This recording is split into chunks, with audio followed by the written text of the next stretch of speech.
Hello दोस्तों, welcome back. मैं हूँ आपका अपना शंकर सर और शुरू कर रहे हैं हम लोग एक और वन शॉट लेक्चर जिसमें टॉपिक हमारे पास रहेगा स्ट्रक्चर ऑफ एटम।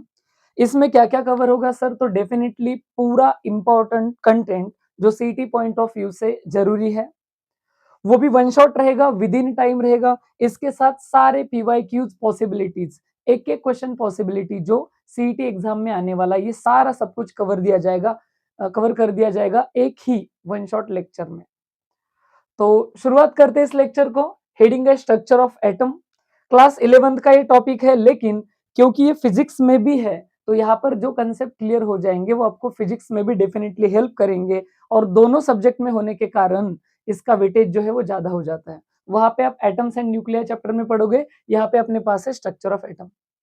तो विदाउट डिले शुरुआत करते हैं भाई। क्या कंटेंट से शुरुआत हो रही है? तो सबसे इनिशियल पार्ट में हमें जो देखना है वो देखना है कि हमारे पास एटॉमिक मॉडल्स क्या-क्या थे और उनके डिस्कवरर्स कौन है। तो जैसे सबसे पहले 1808 में मेरे पास मॉडल आया है डाल्टन्स एटॉमिक मॉडल, जो कि एक सॉलिड स्फीयर का मॉडल था। इन्होंने कोई एक्चुअल में मॉडल ऐसा कुछ नहीं दिया था, इन्होंने कुछ पोस्टुलेट्स दिए थे जो हमने ऑलरेडी मोल कांसेप्ट चैप्टर में देख भी लिए हैं। जैसे कि उन्होंने बोला था कि matter is made up of indivisible particles which are called as atoms. Atoms further divide नहीं होते, वो इनडिविजिबल होते हैं। हर स्पेसिफिक एलिमेंट का एटम फिक्स होता है और सेम होता है, लेकिन अगर एलिमेंट बदलोगे तो एटम भी बदलेगा। यानी हर एटम का अपना एक स्पेसिफिक हर एलिमेंट का अपना एक स्पेसिफिक एटम होता है। इसके अलावा उन्होंने क्या बोला था? इसके अलावा बोला था कि रिएक्शन जो होती है वो रीअरेंजमेंट ऑफ एटम्स होती है, नए एटम्स क्रिएट नहीं होते, है वही एटम रीअरेंज होते हैं। तो डाल्टन ने दिया हुआ था डाल्टन्स मॉडल। फिर उसके बाद में जो आया 1897 में, वो आया है plum pudding model. Plum pudding model को ये दो तरह की एनालॉजी दी जाती है। एक तो अपन वाटरमेलन मॉडल भी बोल सकते हैं, या तो फिर प्लम के ऊपर जो भी पुडिंग है उसके हिसाब से अपन बोल सकते हैं। तो जे थॉमसन ने ये मॉडल दिया था। इन्होंने कहा था कि जिस तरह से मान लो एक वाटरमेलन आपके पास है, उसको आपने बीच में से कट कर दिया, बीच में से इसके टू हाफ करने के बाद ये जो बीच में ये जो एडिबल रेड पार्ट आता है, इसको इन्होंने एनालॉजी दी है प्रोटॉन्स की, पॉजिटिव चार्ज वाले प्रोटॉन्स की। और इसके अलावा इन्होंने बोला कि जिस तरह से एक वाटरमेलन में सीड्स होते हैं, वो सीड्स यानी अपने पास जैसे मान लो उसमें इलेक्ट्रॉन्स है, लेकिन अभी आपको मॉडर्न जो भी है एटम क्या भी जो भी स्ट्रक्चर है वो पता है। यहाँ से पता चलता है कि शायद ये एकदम एकदम एकदम उल्टा मॉडल था। कैसे? जैसे हमें पता है कि प्रोटॉन्स कम जगह पे होते हैं और इलेक्ट्रॉन ज्यादा जगह पे होते हैं, लेकिन लेट इट, ये भी एक मॉडल था। इसके अलावा अपना जो अगला मॉडल आता है वो है रदरफोर्ड्स मॉडल, जिसको अपन न्यूक्लियर मॉडल बोलते हैं, और अगर एनालॉजी के हिसाब से देखा जाए तो इसको सोलर सिस्टम मॉडल भी बोला जाता है। तो क्या कहता है ये सोलर सिस्टम मॉडल? तो ये मॉडल हमें कहता है कि लाइक अवर सोलर सिस्टम, जैसे कि सन सेंटर में होता है और उसके अराउंड अलग अलग ऑर्बिट्स में प्लैनेट्स घूमते हैं, जो ऑर्बिट्स काइंड ऑफ फिक्स है। तो इसी तरह इन्होंने बोला था कि बीच में तो न्यूक्लियस होता है और इस न्यूक्लियस के अराउंड इलेक्ट्रॉन्स घूमते हैं, जैसे सन के अराउंड प्लैनेट्स घूमते हैं। फिर अपने पास जो मॉडल आता है जिसको अभी क्लास 11th में कुछ ज्यादा पढ़ना है, वो है बोर्स एटॉमिक मॉडल। ये तो डिटेल में आगे देखेंगे ही। नील बोर नाम के साइंटिस्ट ने दिया था। और जो लेटेस्ट एटम का मॉडल है, एटॉमिक मॉडल है, वो दिया था इरविन श्रोडिंगर नाम के साइंटिस्ट ने, जिसका हेडिंग है क्वांटम मैकेनिकल मॉडल। तो ये रहा थोड़ा सा ब्रीफ। आगे बढ़ते हैं। नेक्स्ट टॉपिक में हमें देखने हैं कुछ सब एटॉमिक पार्टिकल्स, यानी एटम के अंदर रहने वाले पार्टिकल्स, सब एटॉमिक पार्टिकल्स। सभी लोगों को पता है 3 पार्टिकल्स है जिनको सब एटॉमिक पार्टिकल्स बोला जाता है। न्यूक्लियस के अंदर जो होता है वो होता है प्रोटॉन, जिसकी डिस्कवरी की थी रदरफोर्ड ने अपने गोल्ड फॉइल एक्सपेरिमेंट में, गोल्ड फॉइल एक्सपेरिमेंट में। इसके अलावा हमें याद रखना है कि प्रोटॉन का जो ओवरऑल चार्ज होता है उसको अपन पॉजिटिव लेते हैं, +1। इसका जो मास होता है इन kg1, वो होता है 1.67 इंटू 10⁻⁻27 किलोग्राम्स। दूसरा जो होता है न्यूक्लियस में रहने वाला, वो होता है न्यूट्रॉन, जिसकी डिस्कवरी की थी साइंटिस्ट चैडविक ने। इसका रिलेटिव चार्ज 0 होता है और इसका मास सेम एज प्रोटॉन होता है, 1.67 इंटू 10⁻⁻27 इन किलोग्राम्स। इसको बोला जाता है चैडविक्स बेरिलियम एक्सपेरिमेंट। इसके अलावा न्यूक्लियस के बाहर ऑर्बिटल्स में जो घूमते हैं वो है इलेक्ट्रॉन्स, जिसकी डिस्कवरी की थी जे थॉमसन ने अपने कैथोड रे ट्यूब एक्सपेरिमेंट में। इसका रिलेटिव चार्ज होता है माइनस और इसका मास होता है 9.11 इंटू 10⁻³ इन केजीज। यहाँ से कुछ ज्यादा क्वेश्चन नहीं आएगा, क्वेश्चन आएगा तो बस इतना आएगा कि किस पार्टिकल का डिस्कवरर कौन है या फिर किस पार्टिकल को किस एक्सपेरिमेंट से लाया गया है। आगे बढ़ते हैं, फिर अपने पास जो कंसेप्ट आता है वो आता है atomic number and atomic mass. तो शायद से आप सभी लोगों को पता है कि एटॉमिक नंबर जिसको अपन Z से रिप्रेजेंट करते हैं, एटॉमिक नंबर, तो ये atomic number is nothing but number of protons होता है। एटॉमिक नंबर यानी कि होता है नंबर ऑफ प्रोटॉन्स, है ना, प्रोटॉन्स। कोई बोलेगा सर प्रोटॉन को ही क्यों एटॉमिक नंबर बोला रहेगा, तो थोड़ा सा समझ लो। अगर कोई नॉर्मल रिएक्शन होता है, किसी एटम पे कोई एनर्जी गिरती है, तो उसके बाद एक वही होते हैं जो चेंज नहीं होते और वो है protons. As a reaction consequence या फिर जो भी एनर्जी गिरती है एटम पे, तो प्रोटॉन्स चेंज नहीं होते हैं। इलेक्ट्रॉन एनर्जी एब्जॉर्ब करके एक्साइट हो सकता है या फिर आयोनाइज होकर बाहर चला जा सकता है, लेकिन प्रोटॉन के साथ ऐसा कुछ नहीं होता, वो फिक्स रहते हैं। तो एटॉमिक नंबर, एटॉमिक मास जिसको जनरली ए से रिप्रेजेंट किया जाता है वो क्या होता है सर, तो एटॉमिक मास आपके पास होता है number of protons plus number of neutrons, number of neutrons. अब कोई पूछ सकता है सर एटम में तो 3 पार्टिकल थे, प्रोटॉन भी था, न्यूट्रॉन भी था और इलेक्ट्रॉन भी था, लेकिन मास में सिर्फ प्रोटॉन और न्यूट्रॉन्स को ही पकड़ा गया, ऐसे क्यों? तो इसका रीजन है कि इलेक्ट्रॉन का भी मास कंसिडर कर सकते थे, लेकिन अभी अभी अपन ने कंपैरिजन देखा, तो इन दोनों के कंपैरिजन में 10⁻³ अगर कंपेयर किया जाए तो अराउंड 1837 टाइम्स इलेक्ट्रॉन का मास कम होता है। तो इतना कम मास है तो इसको इग्नोर कर दिया जाता है और फिर प्रोटॉन और न्यूट्रॉन को ही रखा जाता है, इलेक्ट्रॉन का मास इग्नोर कर दिया जाता है। तो बस इसके अलावा मुझे एक और चीज याद रखनी है, अगर मैं बात करूंगा न्यूक्लियस की, तो न्यूक्लियस में होते हैं 2 लोग, वो होते हैं प्रोटॉन्स एंड न्यूट्रॉन्स, और वही कंट्रीब्यूट करते हैं atomic number and atomic mass में। तो न्यूक्लियस में जो लोग रहते हैं इनको न्यूक्लियॉन्स बोला जाता है और इस रिप्रेजेंटेशन को न्यूक्लियाइड बोला जाता है। न्यूक्लियाइड लिखा कैसे जाता है सर, मान लो मेरे पास एक एलिमेंट एक्स होता है, तो उसका एटॉमिक नंबर यहाँ पे लेफ्ट बॉटम में लिखा जाएगा, एटॉमिक मास राइट में लिखा जाएगा, है ना, ऐसा कुछ लिखा जाता है अपर साइड में। तो ये चलता है, इसको बोला जाता है न्यूक्लियाइड, न्यूक्लियस का रिप्रेजेंटेशन यानी न्यूक्लियाइड। एटॉमिक नंबर नीचे के साइड में लेफ्ट में और एटॉमिक मास अप साइड में, या तो राइट या तो लेफ्ट। क्वेश्चन कैसे आएगा सर, तो देख लो यहाँ पे मेरे पास अवेलेबल है सीईटी 2025 का लेटेस्ट क्वेश्चन। क्या कहता है question, what is the representation of an element having mass number 40 and 21 neutrons. अब कोई गलती से यह ना समझ ले कि ये 21 न्यूट्रॉन्स यानी उसका एटॉमिक नंबर है, वैसे किसी ऑप्शन में दिया नहीं था, हिंट बहुत अच्छी थी, क्योंकि मुझे पता है एटॉमिक मास जो होता है वो होता है, atomic mass is a sum of protons plus neutrons होता है।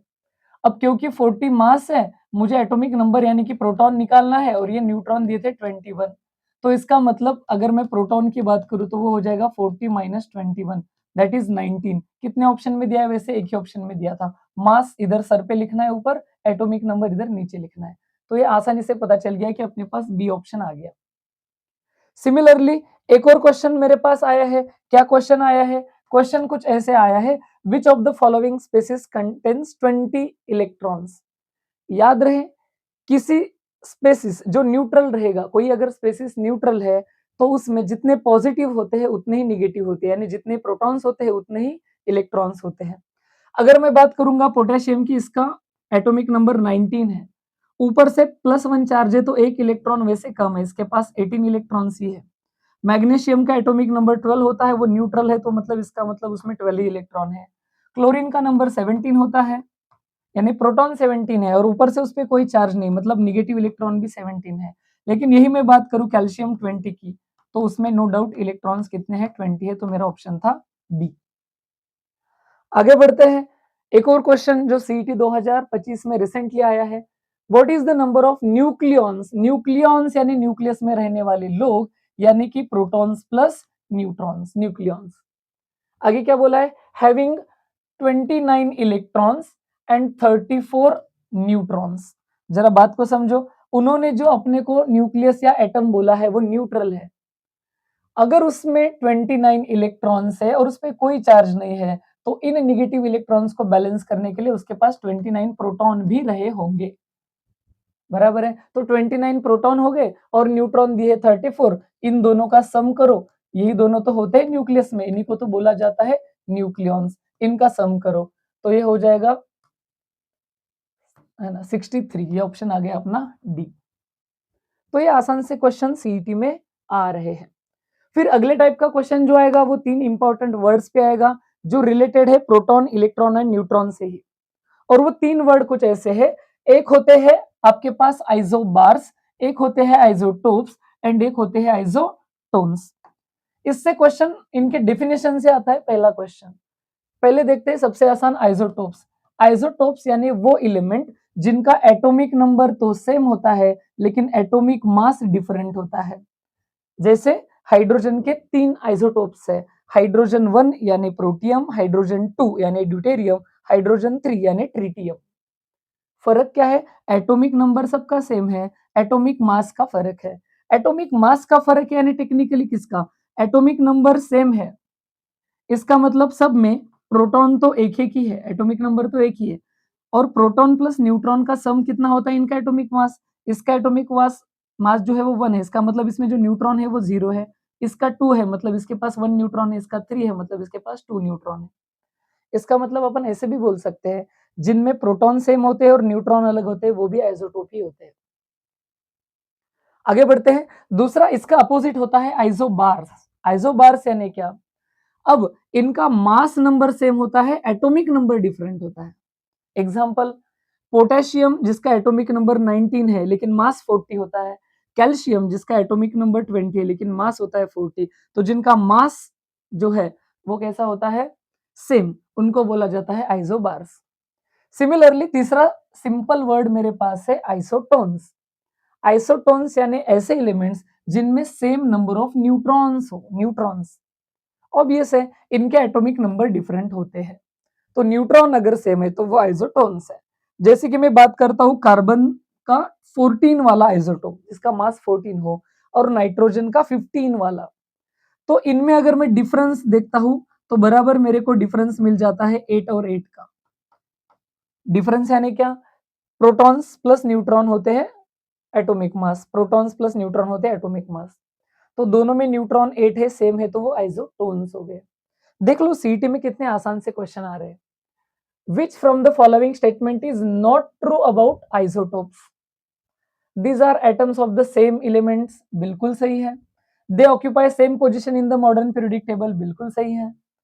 They have equal number of neutron, they have same chemical property।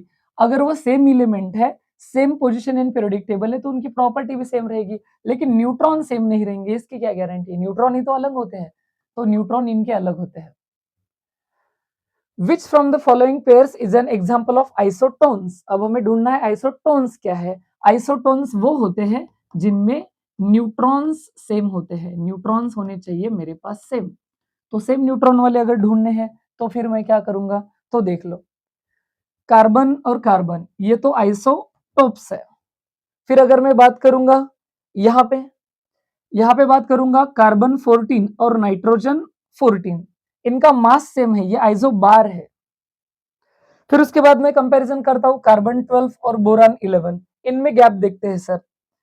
6 और 12 में मेरे पास गैप है 6 का, और 5 और 11 में मेरे पास गैप है 6 का, तो बिल्कुल ये मेरा आंसर चढ़ेगा, दोनों के न्यूट्रॉन सेम आ गए।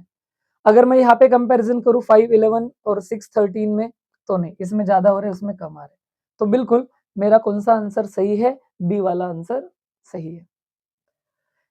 अगला क्वेश्चन कुछ ऐसे आया था रिसेंटली सीईटी में, विच of the following statement is correct regarding isobars? Isobars वो होते हैं जिनका क्या कहेंगे? एटॉमिक मास सेम है लेकिन एटॉमिक नंबर डिफरेंट है, आइसोबार्स।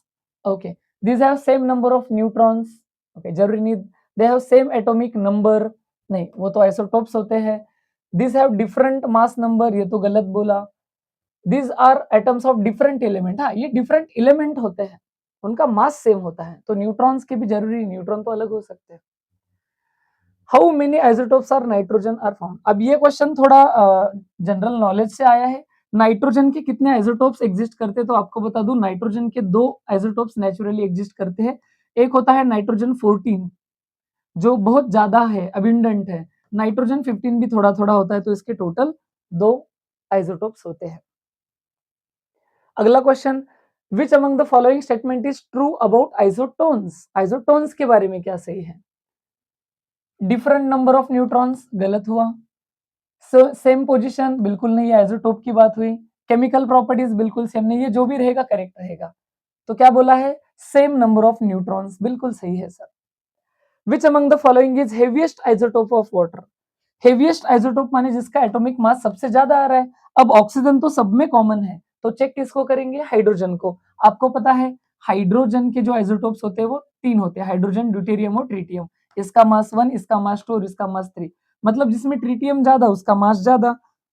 यहाँ पे दोनों ट्रिटियम है, लेकिन ऑक्सीजन 17 वाला लिया है।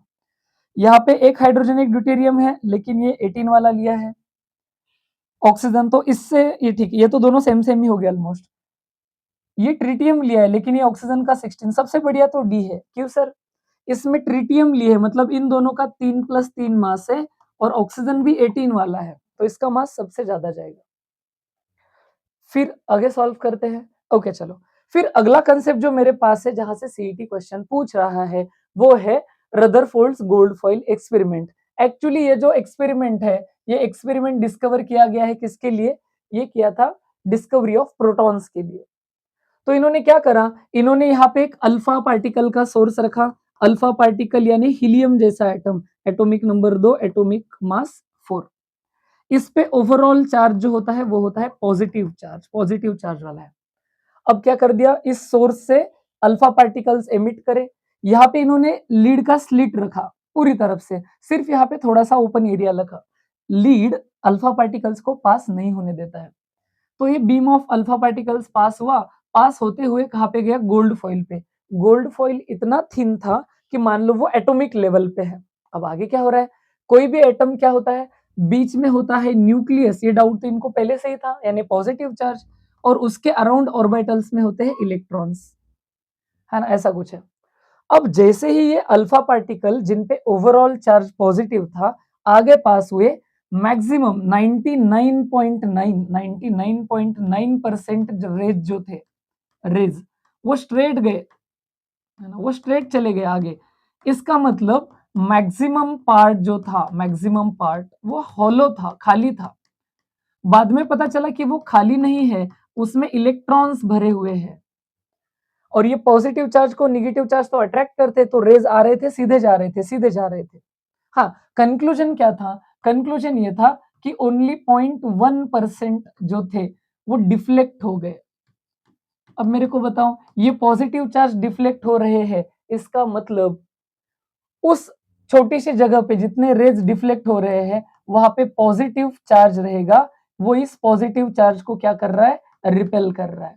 और वो बराबर कहाँ पे मिला, सेंटर पे।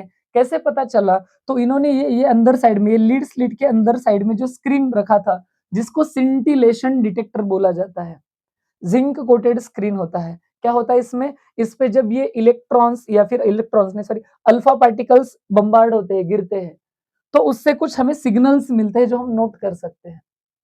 तो यहाँ पे जो सिग्नल गिरे, तो इनको नोट हुआ कि जो बराबर सेंटर है वहां पे ऑलमोस्ट सिग्नल था ही नहीं, सिग्नल था ही नहीं, सिग्नल था ही नहीं, मतलब सेंटर पे कोई पार्टिकल आगे गया ही नहीं। मतलब वो जो पॉजिटिव न्यूक्लियस था वो बहुत छोटी सी डेंस जगह थी। तो ऐसे कुछ इनका कंक्लूजन था। फिर इसके कुछ ड्रॉबैक्स भी है। तो अगेन रदरफोर्ड गोल्ड फॉइल के, नहीं, रदरफोर्ड एटॉमिक मॉडल के ड्रॉबैक हमें सिलेबस में दिए हैं। कौन सा वाला मॉडल सर, सोलर सिस्टम वाला मॉडल। क्या कहा था इसमें कि न्यूक्लियस जैसे पॉजिटिव चार्ज है, तो ये सन के जैसा है, ये मान लो सन है, सन, और इस सन के अराउंड कुछ स्पेसिफिक ऑर्बिट्स में, ऑर्बिटल्स में, जैसे प्लैनेट्स घूमते हैं, वैसे यहाँ पे कौन घूम रहे, इलेक्ट्रॉन्स घूम रहे, है ना। तो ड्रॉबैक कुछ ऐसा था, जिस टाइम पे मॉडल बोला गया था उस टाइम पे मैक्सवेल नाम के एक साइंटिस्ट थे जो स्टडी कर रहे थे करंट, इलेक्ट्रिसिटी या फिर चार्जेस के ऊपर।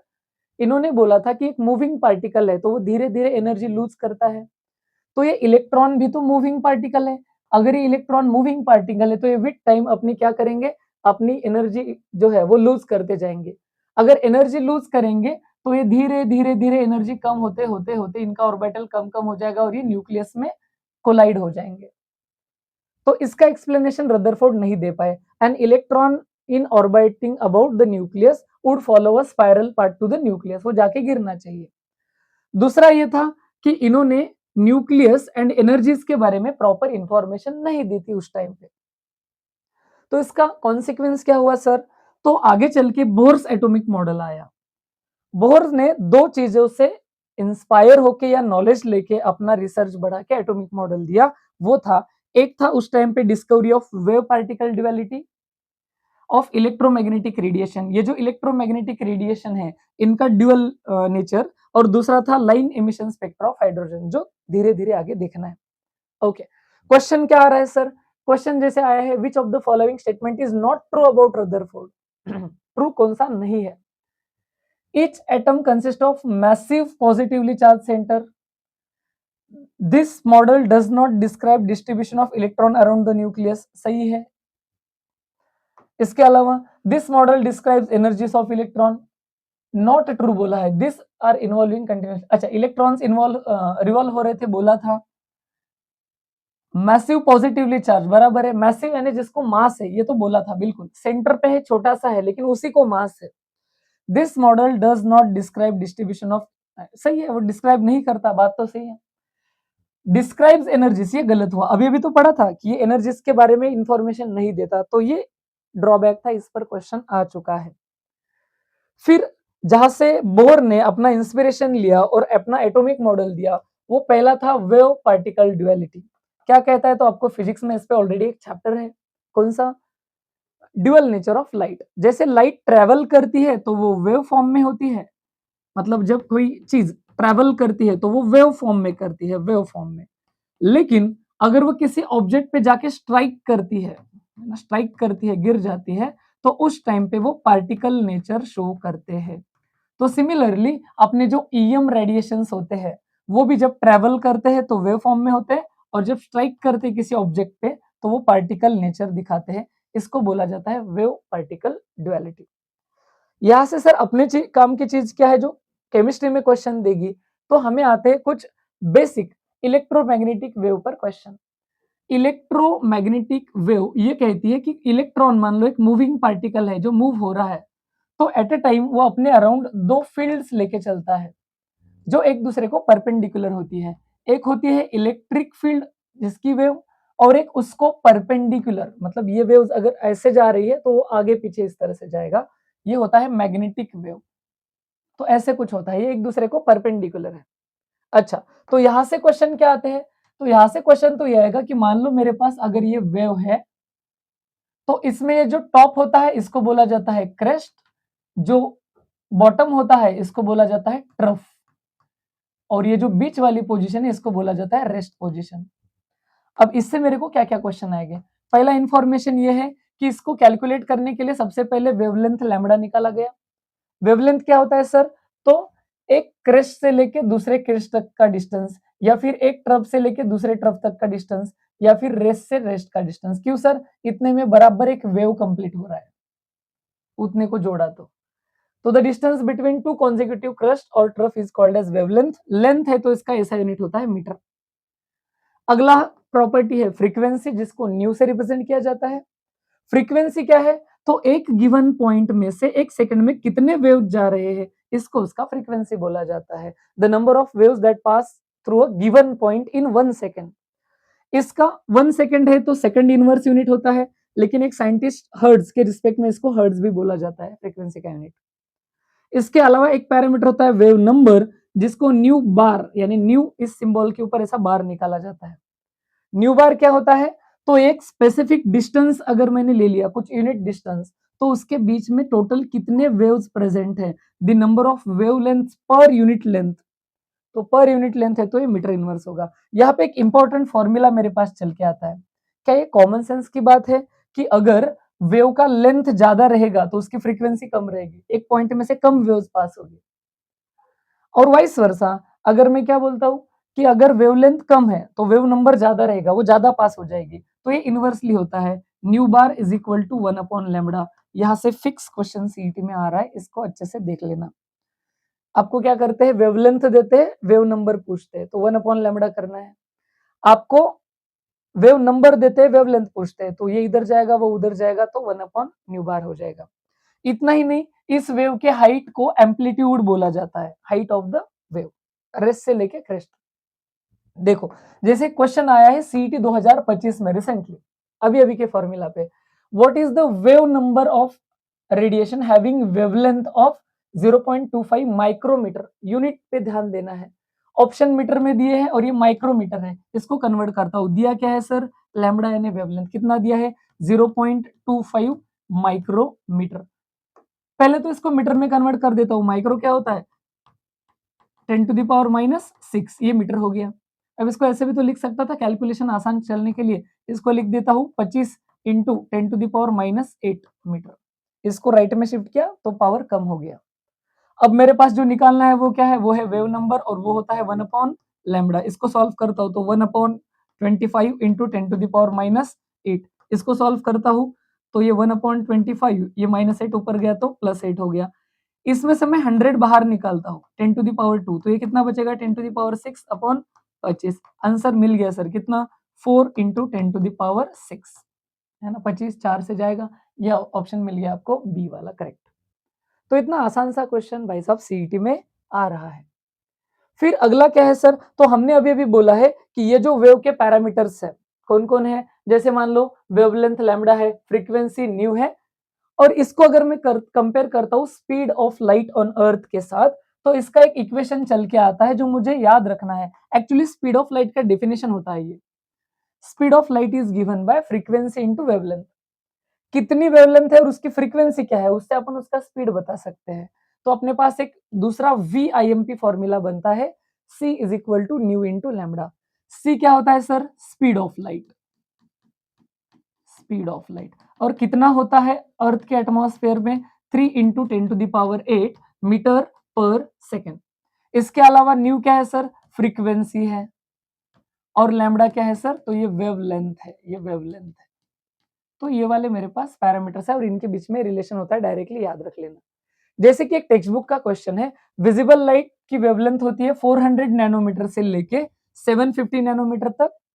इन वेवलेंथ को आप फ्रीक्वेंसी के टर्म्स में लिखो, तो क्या हो जाएगा सर, ध्यान से देखो। अगर स्पीड ऑफ लाइट था न्यू इंटू लैम्बडा, तो फ्रीक्वेंसी क्या हो जाएगा, C अपॉन वेवलेंथ।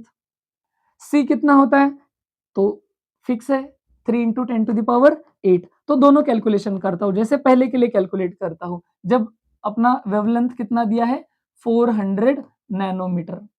लेकिन पहले तो मेरे को बताओ, अगर एक स्टैंडर्ड यूनिट में लेके जाना है तो मीटर में लेके जाना पड़ेगा, तो मैं इसको ढंग से पहले लिख भी लेता हूं। तो यहां से निकालता हूं मैं क्या, फ्रीक्वेंसी। तो फ्रीक्वेंसी कैसा निकलेगा, frequency C by lambda. C कितना है 3 इंटू 10⁸ अपॉन ये हो जाएगा कितना, अच्छा 400 है, 400, तो ये है 400 इंटू, ये मीटर पर सेकंड में था ना स्पीड ऑफ लाइट, तो इसको भी मीटर में करना पड़ेगा, तो नैनो के बदले में 10⁻⁻9 लिखता हूँ मीटर। न्यू को सॉल्व करता हूँ, ये बनेगा 3 इंटू 10⁸ अपॉन ये कितना था 400, ये 10 ऊपर गया तो ये हो गया +9। इसको सॉल्व कर लेंगे, आंसर आ जाएगा। ओके, सॉल्व आप लोग करके देख लेना, जो भी है सही आंसर आ जाएगा। दूसरा वाला क्या दिया था मेरे को, ये दिया था वेवलेंथ ऑफ 750 नैनोमीटर को कन्वर्ट करके लिखो बोल रहा है, ठीक है कोई बात नहीं। क्या होता है, frequency is equal to C upon wavelength. कैसे सॉल्व करोगे सर, C कितना था 3 इंटू 10⁸ मीटर पर सेकंड, क्योंकि ये मीटर में था इसको मीटर में छापते हैं, 750 इंटू 10⁻⁻9 ये किस में आ जाएगा, मीटर में। इसको सॉल्व कर लो, जो आंसर मिलेगा वो मिल जाएगा। तो इस तरह से आसान से क्वेश्चन हमें एग्जाम में आते हैं। जैसे कि देखो क्वेश्चन आया है सीईटी 2025 में एकदम रिसेंटली, कैसा क्वेश्चन आया है, तो गिवन को समझो पहले। क्वेश्चन आया है, calculate the frequency in hertz, यानी पर सेकंड के हिसाब से बताओ। ऑरेंज कलर का कुछ लाइट है जिसका वेवलेंथ है 600 नैनोमीटर, और स्पीड ऑफ लाइट भी सीईटी ने रेडीमेड दे रखा है, कोई टेंशन वाली बात नहीं। तो अभी अभी अपन ने देखा था स्पीड ऑफ लाइट क्या होता है, तो होता है न्यू इंटू वेवलेंथ। तो न्यू क्या हो जाएगा, C अपॉन वेवलेंथ। C कितना दिया है 3 इंटू 10⁸, वेवलेंथ कितना दिया है 600, लेकिन सर ये नैनोमीटर में दिया है और ये मीटर पर सेकंड है, तो नैनो हटाने के लिए 10⁻⁻9। ये कितना था, ये था मीटर पर सेकंड और ये था मीटर। यूनिट का तो कॉमन सेंस वाली बात है, मीटर से मीटर हट गया, पर सेकंड में बचा। ये -9 ऊपर गया तो प्लस हो गया, तो इसको क्या लिखूं 3 इंटू 10⁸ इंटू 10⁹ और ये नीचे क्या बचा 600। अगर मैं इनको सॉल्व करता हूँ तो पहले तो ये 2 पॉइंट है, ये इसको खा जाएगा 2 से, ये 10⁻2 ऊपर जाएगा तो इसको करेगा 10⁻7। फिर इसको सॉल्व करूंगा तो इसको मैं क्या लिख सकता हूँ 3/6 को, तो या तो इसको 30 कर लेता हूँ, 30 इंटू 10⁻, ये बचेगा 7, वो बचा 7 और ये आया मेरे पास 6। 6 कितने से जाएगा 5 से जाएगा, 5 इंटू 10⁻14 वाला ऑप्शन देख लो, 5 इंटू 10⁻14। सेकंड इनवर्स यूनिट बचा था सर, उसी को तो हर्ट्ज बोला जाता है। तो बिल्कुल इतना आसान सा क्वेश्चन सीईटी में लास्ट ईयर पूछा गया है। ओके, फिर इसके अलावा क्या था, तो दूसरा वाला जो बात था जहां से क्या करा है, इन बोहर भाई साहब ने अपना मॉडल डिराइव किया है, वो है particle nature of electromagnetic radiation. Particle nature में मुझे क्या याद रखना है, इन्होंने बोला था, जैसे आपको कंसेप्ट पता है फोटो इलेक्ट्रिक इफेक्ट वाला, अगर कोई एटम है या फिर कोई ऑब्जेक्ट है, इस पे अगर कोई स्पेसिफिक अमाउंट ऑफ एनर्जी गिरती है तो यहाँ से इलेक्ट्रोमैग्नेटिक रेडिएशन बाहर निकलते हैं। तो ये इलेक्ट्रोमैग्नेटिक रेडिएशन का एक स्पेसिफिक पैकेट जिसे बोला जाता है क्वांटा या फिर अनेक वचन में क्वांटम। तो quantum is the smallest quantity of energy that can be emitted और ऑब्जर्व। तो एक group of energy, sachet of energy होता है, इसको बोला जाता है क्वांटम। अब ये कैसे निकलेगा, तो आपको पता है या फिर अपन ये बात को समझ सकते हैं कि एनर्जी जो रहता है वो डायरेक्टली प्रोपोर्शनल टू फ्रीक्वेंसी होता है। ये जो इंसिडेंट एनर्जी रहेगा, इसका फ्रीक्वेंसी अगर ज्यादा है तो ये एमिटेड एनर्जी का भी फ्रीक्वेंसी एनर्जी ज्यादा रहेगा। अगर डायरेक्टली प्रोपोर्शनल हटाना है तो कोई कांस्टेंट लेना पड़ेगा, यहाँ पे जो कांस्टेंट लिया जाता है वो लिया जाता है h, इसको बोला जाता है प्लैंक्स कांस्टेंट। तो अपने पास एक और वीआईएमपी फॉर्मूला क्या है, E is equal to H nu. यहाँ पे E क्या है सर, तो E है अपना एनर्जी, H क्या है, तो H है प्लैंक्स कांस्टेंट, जिसका वैल्यू क्या लिया जाता है, तो ये याद रखना है, सीईटी देता है वैसे 6.6 इंटू 10⁻34, ये जूल्स में होता है, एनर्जी का यूनिट है जो भी है, जूल पर केल्विन पर मोल के हिसाब से। न्यू क्या है सर, तो न्यू तो अपना फ्रीक्वेंसी है, तो यहाँ से भी एक आसान सा न्यूमेरिकल मेरे पास निकल के आता है।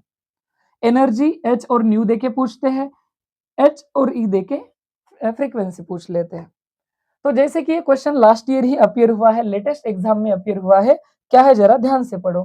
क्वेश्चन क्या है सर, कैलकुलेट द एनर्जी पर मोल ऑफ फोटोन। पर मोल पूछा है, यहाँ पे थोड़ा सा गुगली खेला है पर मोल के बारे में। एक फोटोन का एनर्जी अपने पास फॉर्मूला है, वो क्या होता है, E is equal to H into nu होता है। अगर आपको ये होता है एक फोटोन का एनर्जी, एक फोटोन का, आपको पूछा है एक मोल फोटोन का, तो एक मोल फोटोन है तो हमें तो पता है ना मोल क्या होता है, तो एक मोल फोटोन का अगर एनर्जी मुझे निकालना है तो मैं क्या करूंगा, एक मोल यानी एवोगैड्रो नंबर ऑफ पार्टिकल्स, तो मैं क्या करूंगा, ये फॉर्मूला को मल्टीप्लाइड बाय एवोगैड्रो नंबर भी करने वाला हूं, नहीं तो मेरा ऑप्शन मैच नहीं करेगा। ओके, आगे देखता हूं, आगे क्या दिया है, इलेक्ट्रोमैग्नेटिक रेडिएशन हैविंग वेवलेंथ दिया है, वेवलेंथ दिया है इतना 700 नैनोमीटर, इसको कन्वर्ट मारते हैं 700 into 10⁻⁹ in metre, standard unit में लाना पड़ेगा। इसको और आसान करना है तो ये 2 जीरो को 100 लिख दो, 7 इंटू 10⁻⁷ इन मीटर हो जाएगा। आगे क्या दिया है, प्लैंक्स कांस्टेंट का वैल्यू दिया है और स्पीड ऑफ लाइट भी रेडीमेड मीटर पर सेकंड में दिया है। क्या फॉर्मूला था मेरे पास फॉर्मूला था energy E is equal to H into nu. अरे हाँ, एक आसान सा मॉडिफिकेशन इस फॉर्मूला में ये भी मैं कर सकता था, क्या मॉडिफाई कर सकता था, क्योंकि अपन ने अभी भी देखा है as C is equal to था न्यू इंटू वेवलेंथ, तो न्यू क्या हो जाएगा मेरे पास C बाय वेवलेंथ। तो इस फॉर्मूला को मैं थोड़ा सा मॉडिफाई करके क्या लिख सकता हूँ, E is equal to H C by lambda, तो मैं इसको C बाय वेवलेंथ से रिप्लेस कर सकता हूँ। तो ये भी इक्वेशन इसी से रिलेवेंट है, इसको याद रख लेना, यहाँ पे वही फॉर्मूला चलेगा, E इज इक्वल टू, लेकिन हाँ यहाँ पे एवोगैड्रो नंबर से मल्टीप्लाई भी तो करना है, H इंटू सी इंटू 1 मोल था इसलिए एवोगैड्रो नंबर अपॉन अपना कितना था, ये जो वेवलेंथ है। अब वैल्यूज पुट करते और सॉल्व करते हैं, आसान सा कैलकुलेशन, एनर्जी निकालना है तो H दिया है 6.6 into 10⁻⁻34 into speed of light 3 into 10⁸ दिया है। ओके, कैलकुलेशन थोड़ा सा लेफ्ट में लेते हैं, जगह कम है तो। ओके, इसके अलावा स्पीड ऑफ लाइट ये तो हो गया सी। एन ए कितना होता है तो 6.022 है तो 6 लेके चलता हूँ, चलो रफली सीट ये तो हो जाएगा काम। 6 इंटू 10⁻23 अपॉन वेवलेंथ कितना कन्वर्ट हुआ है अपना 7 इंटू 10⁻⁻7। अब इस कैलकुलेशन को सॉल्व करो। रफली अगर मैं सॉल्व भी करता हूं तो इस 7 से बहुत रफली मैं इसको गायब अगर कर दूं तो मेरे पास ई का आंसर मिलेगा वो कुछ ऐसे नहीं, इसको पूरा सॉल्व करना पड़ेगा प्रॉपर से। इन पूरे को अगर मैं सॉल्व करता हूँ वैल्यूज पुट करके तो ये हो जाएगा 36 इंटू 3। अगर इसको सॉल्व करता हूँ तो 108 के आसपास ये मिल जाएगा। 108 इंटू ये 10⁻ था मेरे पास -34 इंटू 10⁻, ये 8 और 23 23 और ये 31 हो गया 10⁻प्लस 31, ये -7 ऊपर गया तो ये हो गया 10⁻ प्लस 7। तो 31 32 33 34 3 इसमें से गया तो ये बचेगा 10⁻4 में, सारे पावर हो जाएंगे कट।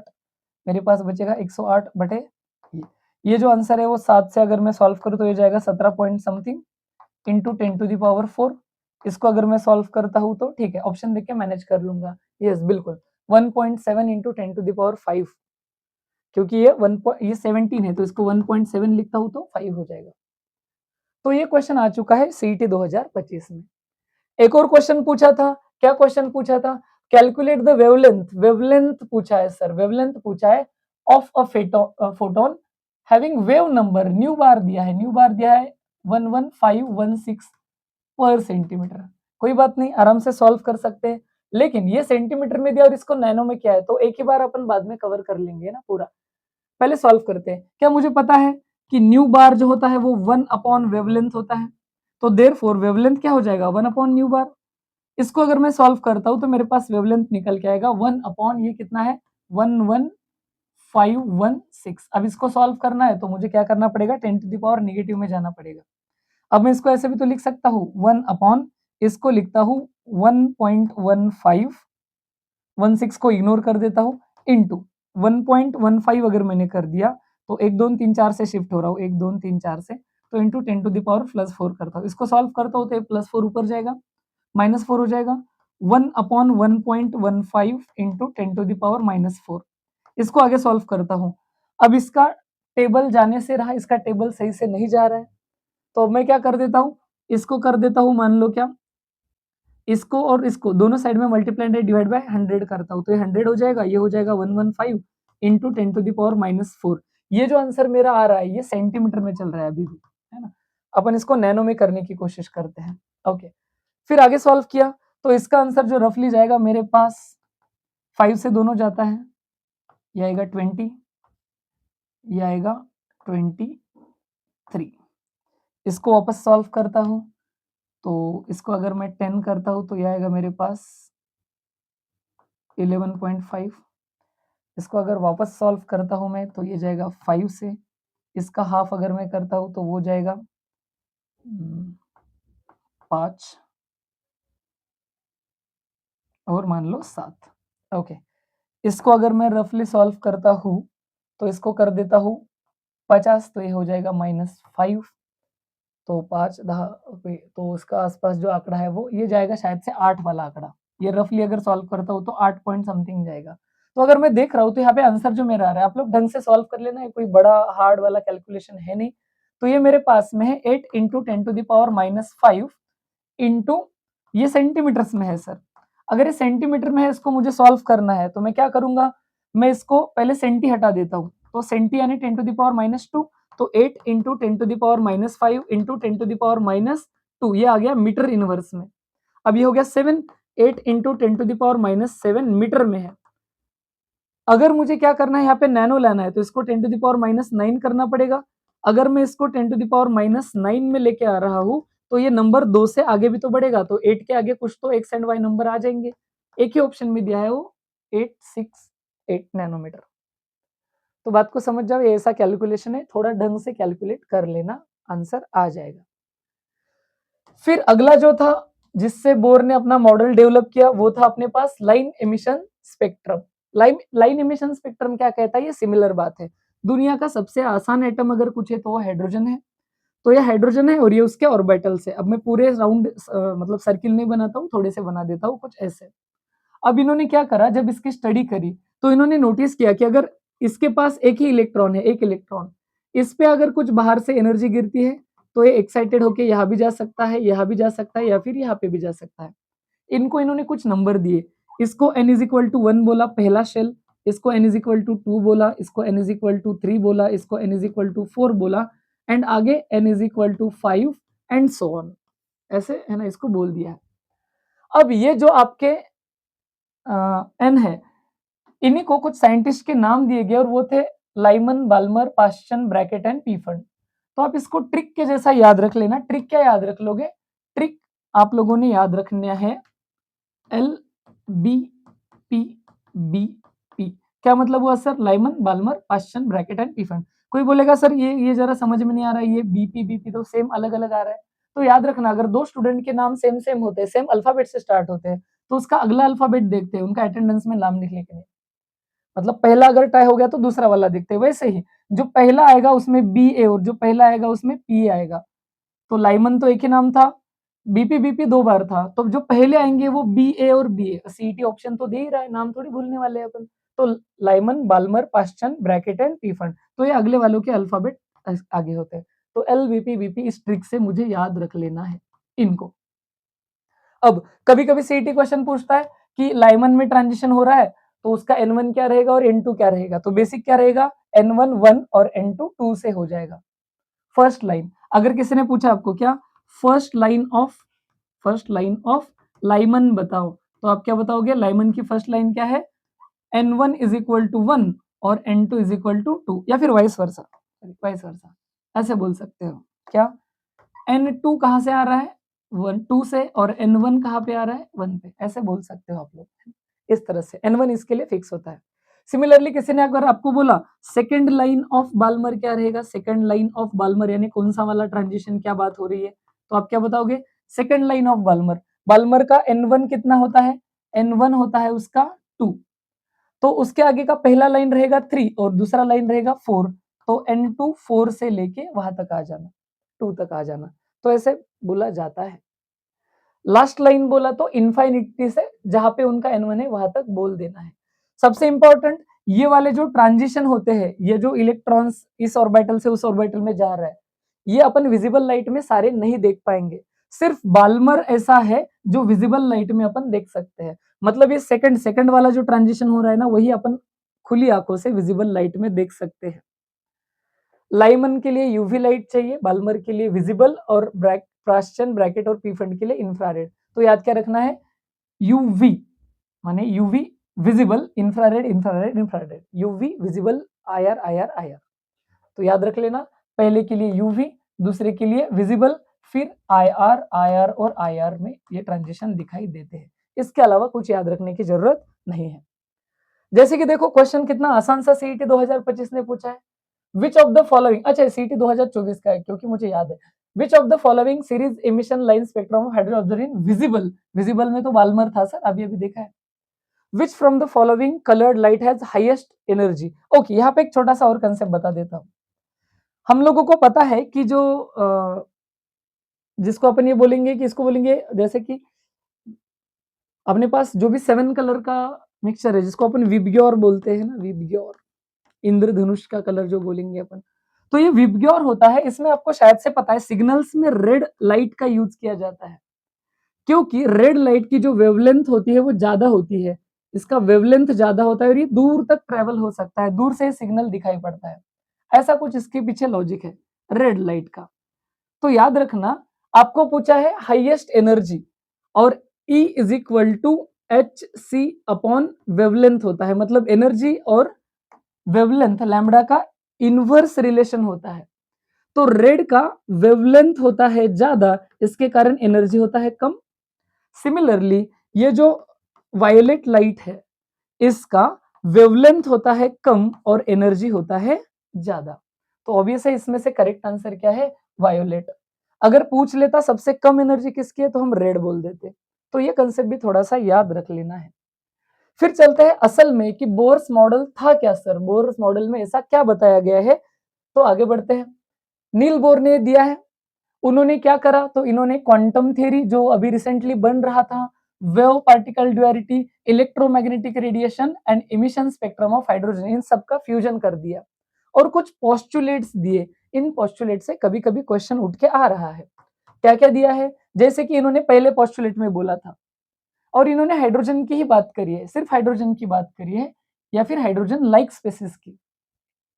इन्होंने बोला था कि उस ऑर्बिटल में जो इलेक्ट्रॉन्स होते हैं, जो न्यूक्लियस के अराउंड घूम रहे हैं, वो घूम रहे हैं यानी कि वो मोशन में है। ये पहली बात बोली थी। The electrons in the hydrogen atom can move around the nucleus in one और many possible paths of fixed radius and energy. इनका रेडियस और एनर्जी भी फिक्स रहेगा। इन पाथ्स को इन्होंने कुछ नाम दिए थे, जैसे इनको बाद में नाम पड़ा है ऑर्बिटल। इन्होंने एक नाम और भी दिया था, स्टेशनरी स्टेट भी बोला था, इसको बोला था स्टेशनरी स्टेट। यानी ये जो ऑर्बिटल है वो अपनी जगह पे फिक्स होता है, इलेक्ट्रॉन घूमेगा लेकिन ऑर्बिटल वो पाथ फिक्स है। दूसरे में इन्होंने कहा है कि the energy of electron in orbit does not change with time. जैसे मान लो ये वाले कुछ ऑर्बिटल थे, ये एक ऑर्बिटल था और ये एक ऑर्बिटल था। अब मैंने आधा ही निकाला, पूरा नहीं निकाला। तो अगर एक ऑर्बिटल में एक इलेक्ट्रॉन है तो उसकी एनर्जी फिक्स होती है, वो अपने आप कम ज्यादा नहीं होती है, जो कि रदरफोर्ड ने बताना भूल गया था, वो ड्रॉबैक था। एनर्जी कम क्यों नहीं होती, उन्होंने बोला था वो कांस्टेंट रहता है। लेकिन एक बात है, अगर इस इलेक्ट्रॉन ने एनर्जी एब्जॉर्ब कर ली तो वो एक्साइटेड स्टेट में जाएगा, अगर एनर्जी एमिट कर दी तो वो ग्राउंड स्टेट में आएगा। फिर तीसरा इसको बोला जाता है बोर्स फ्रीक्वेंसी रूल। तो बोर ने बोला है कि अगर आपने मेरे को एक ऑर्बिटल में और दूसरे ऑर्बिटल में इलेक्ट्रॉन जा रहा है, मान लो यहाँ से E1 में था और यहाँ पे E2 में जा रहा है, ये इलेक्ट्रॉन यहाँ पे था, इस पे एनर्जी गिर गई, ये एक्साइटेड होके ऊपर चला गया। अब कॉमन सेंस से बताओ, यहाँ पे चेंज इन एनर्जी कितना हो गया? तो वो हो गया E2 माइनस E1 हो गया। इन्होंने बोला कि ये चेंज इन एनर्जी आप मुझे देख के बता दो तो मैं फ्रीक्वेंसी बताऊंगा, क्योंकि हमने फॉर्मूला पढ़ रखा था। क्या फॉर्मूला पढ़ रखा था? E is equal to H into nu. E is equal to H into nu. तो उस हिसाब से न्यू क्या हो गया सर? E by H. बस इसी को इधर इन्होंने यूज कर लिया। इन्होंने क्या फॉर्मूला लगाया? Nu is equal to delta E, लेकिन change in energy upon Planck's constant. तो इसको बोला जाता है बोर्स फ्रीक्वेंसी रूल। मतलब चेंज इन एनर्जी को अगर प्लैंक्स कांस्टेंट से डिवाइड करोगे तो फ्रीक्वेंसी मिलेगा। फ्रीक्वेंसी से आप कुछ भी निकाल सकते हो, क्योंकि फ्रीक्वेंसी से आप वेवलेंथ निकाल सकते हो और बाकी चीजें भी निकाल सकते हो। तो क्या था Bohr's frequency rule? Frequency is equal to change in energy upon Planck's constant. आगे बढ़ते हैं। तो उन्होंने एक और इंफॉर्मेशन दी जहां से सीईटी में क्वेश्चन आ रहा है। उन्होंने बोला कि जैसे फिजिक्स में कंसेप्ट है कि अगर मान लो एक सर्कुलर पाथ में एक बॉडी घूम रही है जिसका मास m है, उसका रेडियस है r और उस बॉडी का वेलोसिटी v है, तो उसका एंगुलर मोमेंटम दिया जाता है mass into velocity into radius. तो बोर ने बोला है कि ये mass into velocity into radius जो आएगा वो in the multiple of NH by 2 pi आएगा, जहां पे n का value can be 1 2 3 and so on. मतलब क्या क्या पॉसिबल वो एंगुलर मोमेंटम से, तो जैसे n के जगह पे 1 रखो तो h बाय 2 पाई पॉसिबल है ना। n के वैल्यूज रखते हैं यहाँ पे 1, n का वैल्यू 2 रखा तो 2 से 2 कट जाएगा, h बाय पाई आएगा। n के जगह पे 3 रखो सर तो क्या आ जाएगा? 3h बाय 2 पाई आ जाएगा एंड सो ऑन। इस तरह से MVR यानी एंगुलर मोमेंटम इन्हीं मल्टीपल्स में पॉसिबल है। एक तो straight forward question last year 2025 में एज इट इज आया है, दिए गए इक्वेशंस में से एंगुलर मोमेंटम का कौन सा इक्वेशन करेक्ट है? तो क्या था अपने पास most correct? MVR is equal to NH by 2 pi. MVR is equal to NH by 2 pi. इसके अलावा लिटरली कैलकुलेशन पे भी हमारे पास न्यूमेरिकल लास्ट ईयर सीईटी में आ चुका है एक सेट में। कैसे पूछा था? तो समझो बात को।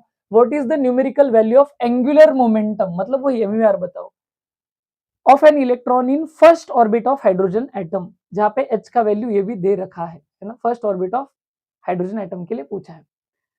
फर्स्ट ऑर्बिट है मतलब n का वैल्यू कितना दिया है? 1 दिया है। और एंगुलर मोमेंटम MVR का फॉर्मूला क्या होता है? n h बाय 2 पाई। तो n का वैल्यू तो 1 रखा है तो n तो चला गया, n तो 1 रखा है। h का वैल्यू होता है 6.6 इंटू 10 टू द पावर -34 उन्होंने खुद दे रखा था, डिवाइडेड बाय 2 इंटू पाई कितना होता है 3.14।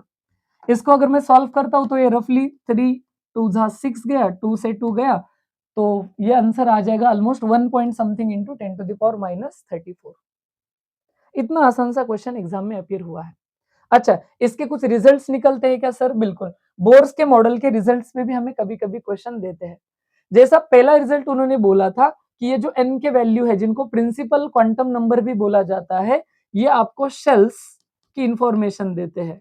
जैसे 1 यानी आपके पास होता है k शेल, 2 यानी आपके पास होता है l शेल, 3 यानी आपके पास होता है m शेल, 4 यानी अपने पास n shell, KL MN shells के बारे में इंफॉर्मेशन देते हैं, शेल्स के बारे में।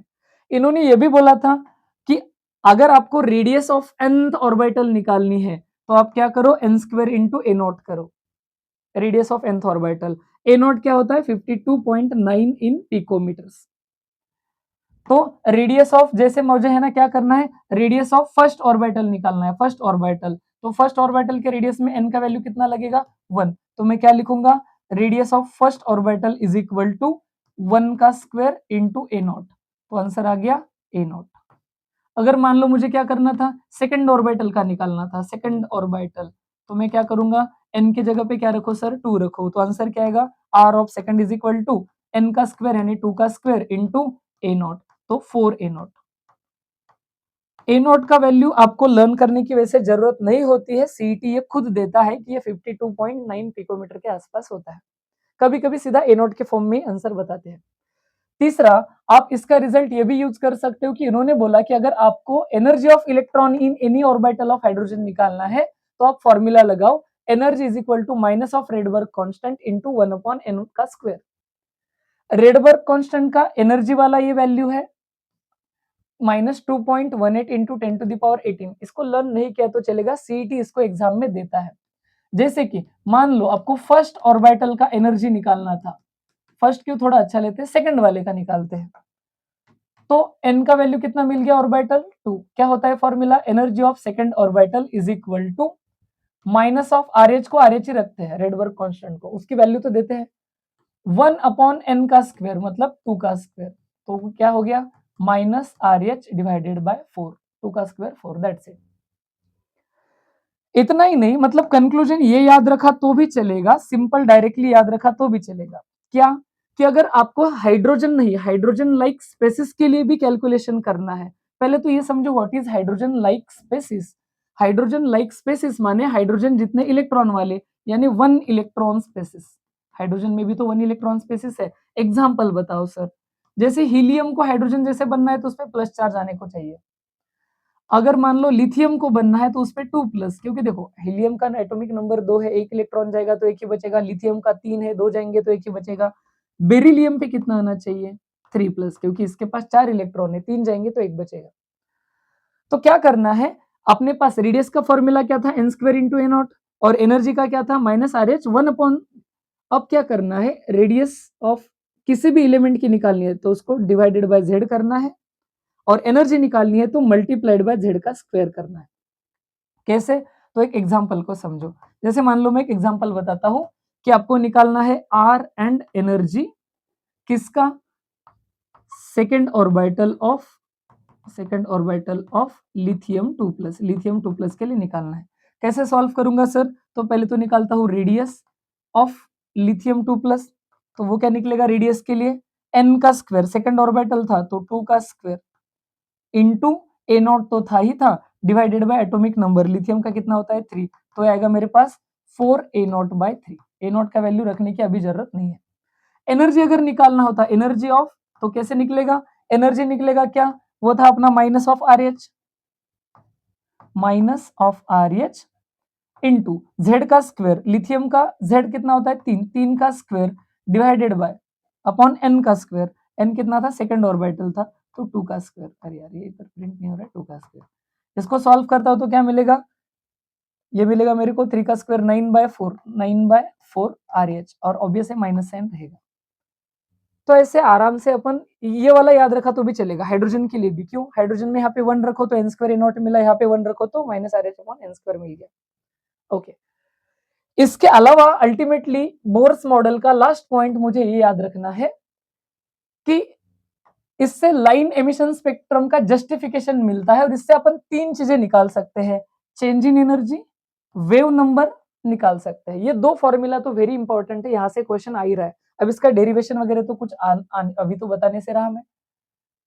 चेंज इन एनर्जी अगर निकालना है तो कैसे निकलेगा, 2.18 इंटू 10 टू द पावर -18, इसी को अपन शॉर्टकट में RH बोल सकते थे, Rydberg constant of energy, into 1/n finals का स्क्वायर माइनस 1/n इनिशियल का स्क्वायर, ये जूल में एनर्जी आएगा। सिमिलरली अगर आपको वेव नंबर निकालना है तो आप क्या करोगे, RH नंबर वाला लोगे, रेडबर्ग कांस्टेंट 109677, 1/n फाइनल का स्क्वायर माइनस 1/n इनिशियल का स्क्वायर। कैसे कैसे N1 और N2 लेना है वो ज्यादा जरूरी है, क्योंकि वहीं पे ये लोग गुगली डाल रहे हैं, वहीं पे अपने को फंसा रहे हैं। कभी क्या बोलते हैं तो देख लेना है ना, 3-4 केसेस है, इसको लाइन में बना रहा हूं। कभी कभी बोल देते हैं हाईएस्ट ट्रांजिशन ऑफ समथिंग, तो हाईएस्ट ट्रांजिशन यानी क्या, तो एन फाइनल क्या लेना है और एन इनिशियल क्या लेना है। हाईएस्ट ट्रांजिशन के बदले में वो वर्ड यूज क्या कर सकते हैं, मैक्सिमम एनर्जी। हाईएस्ट ट्रांजिशन होगा तभी तो मैक्सिमम एनर्जी आएगी। अगर ये नहीं तो ये लोग क्या बोल देते हैं, हाईएस्ट वेवलेंथ, है ना, सॉरी मिनिमम वेवलेंथ, एनर्जी का अपोजिट होता है उल्टा, सॉरी मिनिमम वेवलेंथ, इसकी बात करते हैं। तो आपको समझ जाना है एन फाइनल क्या लेना है और एन इनिशियल क्या लेना है। तो अगर ऐसी केस है तो अगर ट्रांजिशन लेना है तो एन इनिशियल जो रहेगा वो आप इनफाइनाइट करोगे और एन, अच्छा उल्टा बोल दिया क्या, सॉरी, एन इनिशियल जो रहेगा है ना, तो एन फाइनल आप लोग उठाओगे इनफाइनाइट और N1 लोगे, उसके लिए जो N1 रहेगा, जो भी सीरीज है, कौन सा वाला अपना लाइमन है, बाल्मर है कि पास्चन है। लाइमन के लिए जैसे क्या होता है, N1 1 होता है, बाल्मर के लिए 2 होता है एंड सो ऑन। इनफाइनाइट से ट्रांजिशन करना है, उस सीरीज के N1 के लिए आपको ट्रांसफॉर्मेशन करना है। और इसका रिवर्स, अगर उन्होंने बोला लोवेस्ट ट्रांजिशन या फिर मिनिमम एनर्जी या फिर मैक्सिमम वेवलेंथ, तो आप क्या करोगे, उस केस में रिवर्स करोगे। उस केस में आप क्या करोगे, जो आपका N1 है, जो आपका N1 है, उससे एक ज्यादा वाला लेना है फाइनल, और जो N1 है उसको लेना है इनिशियल। तो इस चीज को याद रखना है, ये चीज बहुत ज्यादा इंपॉर्टेंट है, जानबूझ के ऐसे वर्ड्स यूज करते हैं। देख लो क्वेश्चन के फॉर्म में करवा देता हूँ। जैसे पहला क्वेश्चन मेरे सामने आ रहा है सर कुछ ऐसा, ये CT 2025 में पूछा गया है किसी एक सेट में।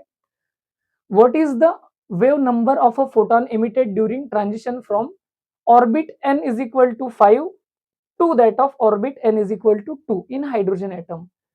स्टार्टिंग में N1 था या फिर N इनिशियल था, कितना था 5, बाद में जहां पे भी गया हो वो है आपका N फाइनल, और वो कितना है 2 दिया गया है। रेडबर्ग कांस्टेंट रेडी वेट दिया था, निकालना क्या था, वेव नंबर। फॉर्मूला क्या होता है, wave number is equal to Rydberg constant 109677 upon 1/n final का स्क्वायर, फाइनल क्या था 2 का स्क्वायर, माइनस 1/n इनिशियल का स्क्वायर, कितना स्क्वायर 5 का स्क्वायर। इसको आराम से सॉल्व कर लेना, 109677 1/4 माइनस 1/25। इसको अगर फर्दर सॉल्व करता हूं तो क्या मिलेगा मेरे को, 109677, ये कितना हो गया, ऊपर सॉल्व करता हूं 25 माइनस 4 डिवाइडेड बाय 25 इंटू 4, आगे सॉल्व करता हूं 109677, इधर कितना बच गया, इधर बच गया 21, इधर हो गया 100। अब इन दोनों का मल्टीप्लीकेशन कर लेता हूं, है ना, तो ये मेरे पास था 109677 मल्टीप्लाइड बाय क्या था मेरे पास 21 था मान लो, तो हो गया 776901, इसमें प्लस कर दिया 7 2 14 1 15 1 13 1 18 1 19 और एक ये तो चल गया, 0 के जगह पे 1 और ये 2 2, ये 7 11 12 10 13 10 0 3 और ये 2, ऐसा कुछ तो भी बड़ा सा नंबर मेरे को मिल रहा है कि 23032 कुछ तो भी मिल रहा है। अब ये जो 100 था, ये 100 10 टू द पावर 2 था, ऊपर गया तो -2 हो जाएगा, -2 माने इसके बाद में पॉइंट लगा देगा, तो ये मेरे को मिल रहा है 23032 वाला आंसर, तो बिल्कुल करेक्ट ए वाला ऑप्शन चला जाएगा। तो इस तरह से आसान से कैलकुलेशन होते हैं, बस फॉर्मूला अच्छे से लगाना है और ढंग से सॉल्व करना है। इसके अलावा देखो एक और थोड़ा सा है ना, क्वेश्चन आसान है लेकिन शब्दों में गूगली कर दिया। What is the wave number of lowest transition?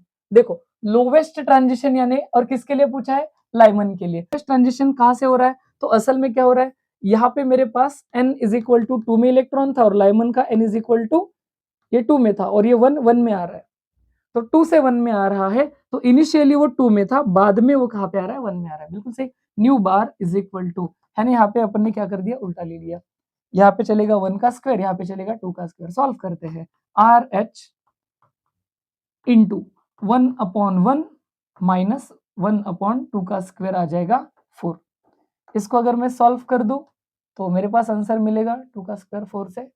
Okay okay, nu bar is equal to R H into 4 minus 1/4 into 1, तो ये तो आ गया 3 RH/4, 3 RH/4, 3/4 RH, पहला वाला ही आ गया।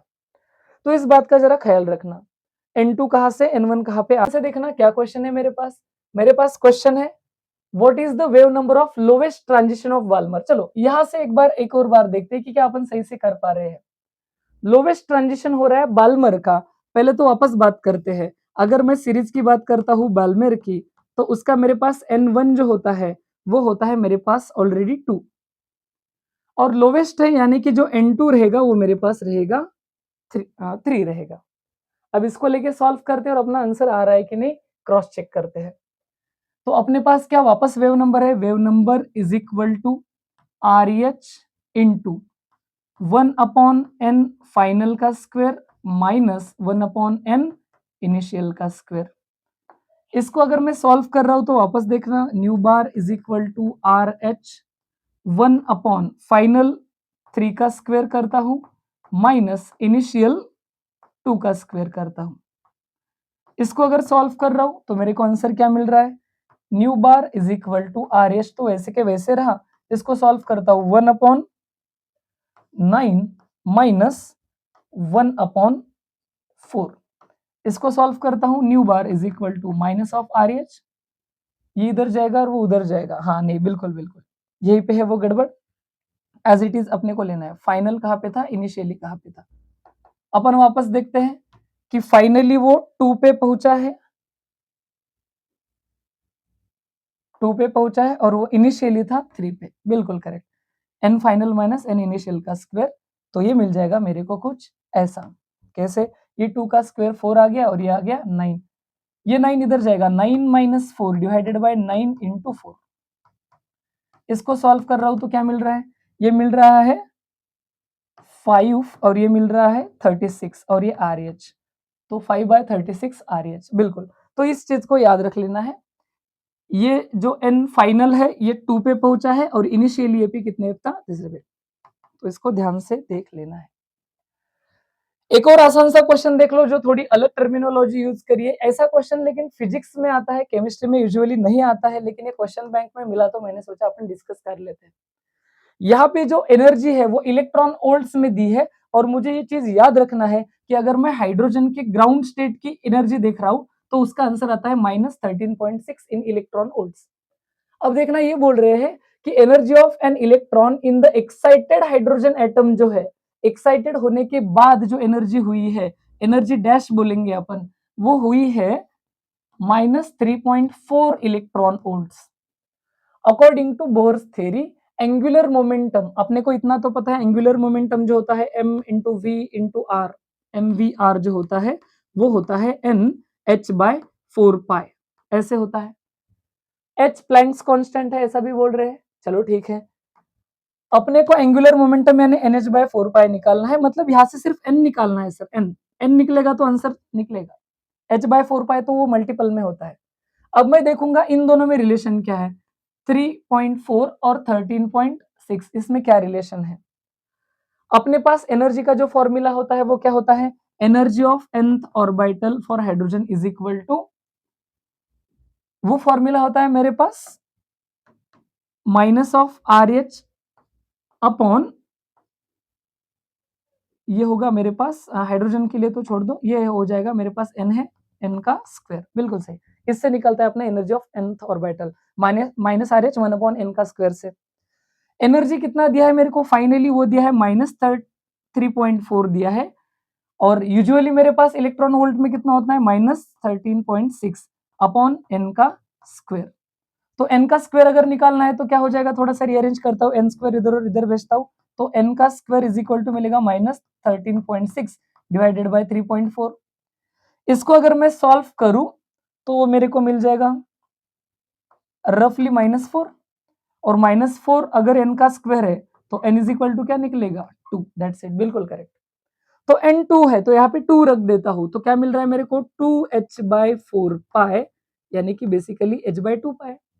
तो h/2 पाई कहाँ पे दिया है मेरे को, h/2 पाई, h/2 पाई, अच्छा सीधा सीधा NH/2 पाई ही दे दिया, तो n नहीं देना चाहिए था, h/2 पाई बस देना चाहिए था, वो उन्होंने ऑप्शन सही से नहीं दिया है, दैट इज वो करेक्ट है। वो ऑप्शन उन्होंने टाइप करते हुए क्वेश्चन बैंक वालों ने थोड़ा सा रॉन्ग कर दिया। ओके, ये हो गए सारे questions about Bohr's model. Bohr's model के बारे में सारे क्वेश्चन पॉसिबिलिटीज 100% कवर। इसके लिमिटेशंस क्या क्या है सर, इतना सब कुछ होते हुए भी ये जो बोहर भाई साहब है, अब रिसेंट में अपने पास इतने अच्छे अच्छे स्पेक्ट्रोस्कोपी नाम के टेक्निक्स है जो एटम्स के बारे में बहुत डिटेल्ड इंफॉर्मेशन देते हैं, जो बोहर ने नहीं दिया था। दूसरा, इन्होंने जो है वो हाइड्रोजन छोड़ के बाकी लोगों का स्पेक्ट्रम एक्सप्लेन ही नहीं किया, या फिर ज्यादा से ज्यादा हाइड्रोजन लाइक स्पेसिस के साथ रिलेट हो सका। नाइट्रोजन है, ऑक्सीजन है, फ्लोरीन है, बाकी लोगों का इन्होंने नहीं बताया। इसके अलावा सबसे इंपॉर्टेंट जो सीईटी 2024 में क्वेश्चन भी आ चुका है कि ये जो स्पेक्ट्रल लाइंस है, इसको अगर हमने मैग्नेटिक फील्ड या फिर इलेक्ट्रिक फील्ड में रखा तो ये स्प्लिट हो जाते हैं, एज इट इज नहीं रहते हैं।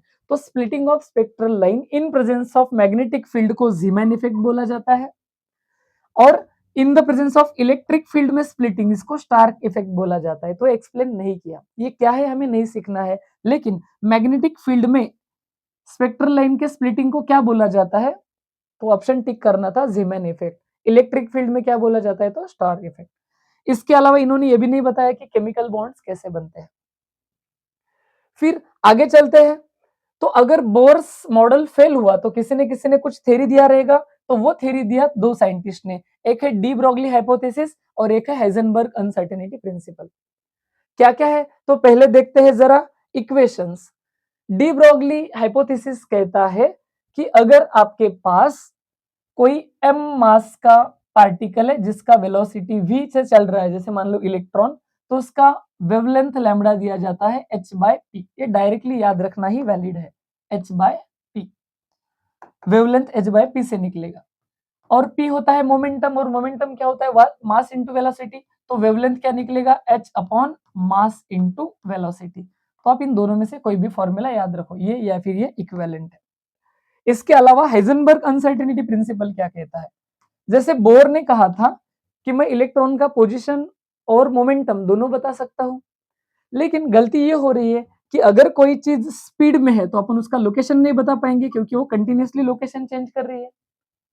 तो अगर मैं स्पीड बताता हूं तो लोकेशन नहीं बता पाऊंगा, और लोकेशन एग्जैक्ट बता रहा हूं मतलब वो स्पीड मूव नहीं कर रही है एक जगह पे, तभी तो लोकेशन बता रहा हूं। तो फिर एट अ टाइम लोकेशन बताना और एट अ टाइम स्पीड बताना, ये बात कुछ वैलिड नहीं है। तो इसी को बोला जाता है अनसर्टेनिटी प्रिंसिपल।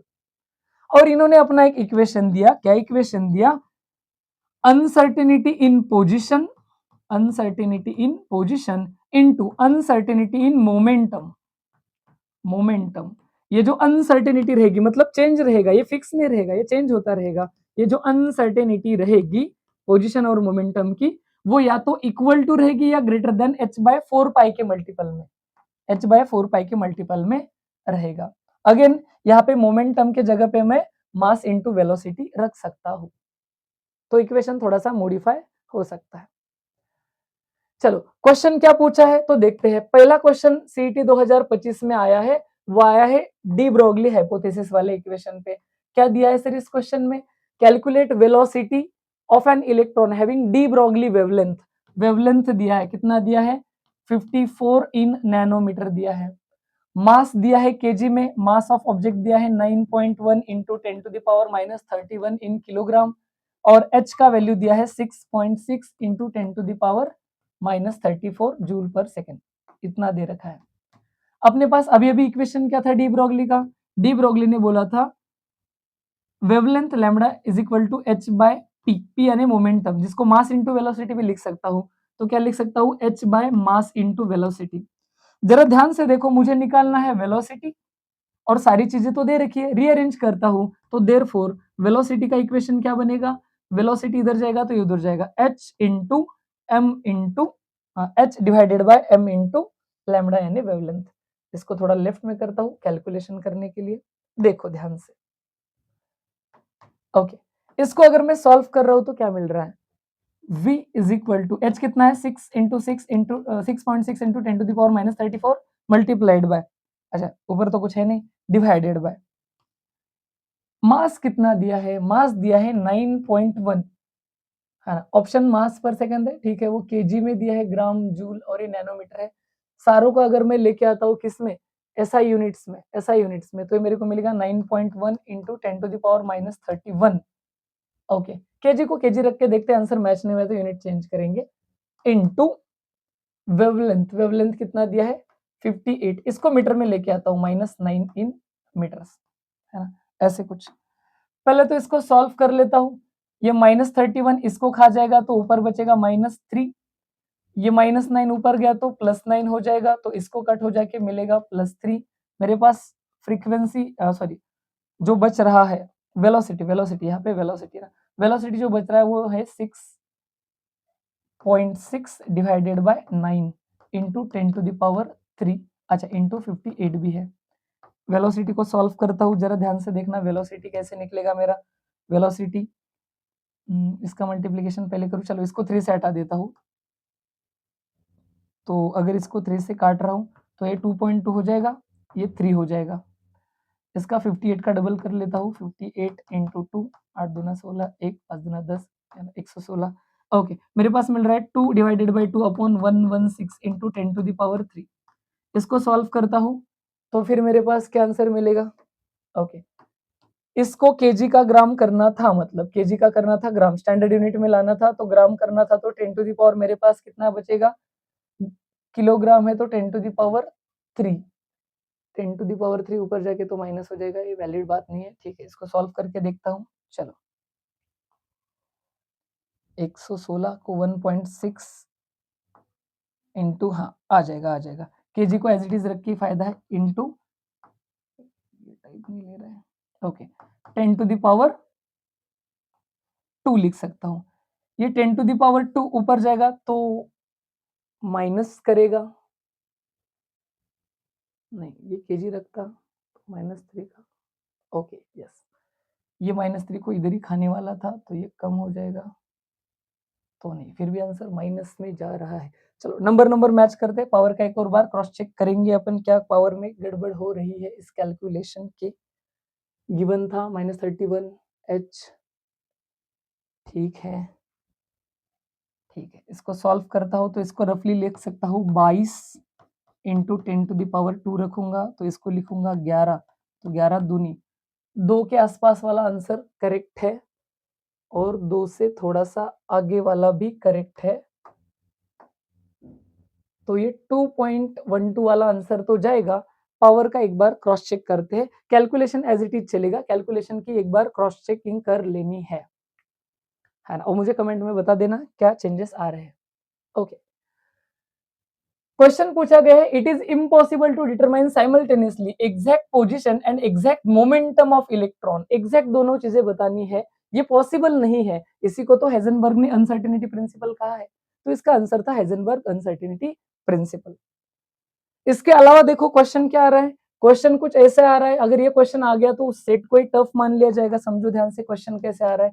क्वेश्चन अपने पास आ रहा है, uncertainty in position of an electron जिसका मास उतना दिया है, moving with the velocity of 300 metre per second, वो भी इतना एक्यूरेट है, मतलब उसमें भी अनसर्टेनिटी है, तो कितना रहेगा। तो क्या था अपने पास, delta x into delta p is equal to h upon 4 pi के हिसाब से था। मेरे को निकालना क्या है, अनसर्टेनिटी इन पोजीशन, मतलब ये, इसको क्या रिप्लेस कर सकता हूं मैं, इसको रिप्लेस कर सकता हूं मास इंटू वेलोसिटी से, ये बचेगा h बाय 4 पाई, इस सारे को उधर भेज देता हूं, तो delta x is equal to h upon 4 into pi into m into change in velocity, या फिर अनसर्टेनिटी इन वेलोसिटी। अब अनसर्टेनिटी इन वेलोसिटी में कैलकुलेशन का एक इंपॉर्टेंट चीज है। आपको वेलोसिटी दिया तो था 300 मीटर पर सेकेंड, लेकिन उसमें एक्यूरेसी कितना है, सिर्फ 0.001। इसका मतलब क्या, 0.001 आउट ऑफ 100। तो आउट ऑफ 100 है, मतलब 100 ऊपर आया तो इसको क्या लिख सकता हूं मैं, 0.001 इंटू 10⁻²। ये मैं लिख सकता हूं कि ये है अनसर्टेनिटी के साथ असल में वेलोसिटी, वो यहाँ पे रखनी है। चलो सॉल्व करते हैं। Delta x is equal to h अपने को रेडीमेड दिया है 6.6 इंटू 10⁻34 डिवाइडेड बाय यहाँ पे 4 इंटू पाए 3.14 इंटू मास कितना दिया अपने को, मास 9 into 10⁻31 in kilogram into uncertainty in velocity, इसको मैं 10⁻³ और ये -5 ही कर देता हूँ, काम हो जाएगा। ओके, इसको सॉल्व कर रहा हूँ, -31 और ये -5, ये -36 ऊपर आ गया तो +36। ओके, ये इसको खा जाएगा तो ये 100 बचेगा। डेल्टा एक्स जो मेरे को मिल रहा है वो क्या मिल रहा है, ओके, ये भी केजी में दिया है, ये मीटर पर सेकंड है, स्टैंडर्ड यूनिट है, ये भी स्टैंडर्ड यूनिट है केजी। किलो के बदले में 10⁻³ कर देता हूँ यहाँ पे, ये ऊपर आ जाएगा तो 10⁻³ हो जाएगा तो 10�1 बचेगा ओवरऑल। इसको किलोग्राम में कर दिया ऐसा यूनिट में, 6.6 इंटू 10⁻1 डिवाइडेड बाय 9 4 जा 36 3.14।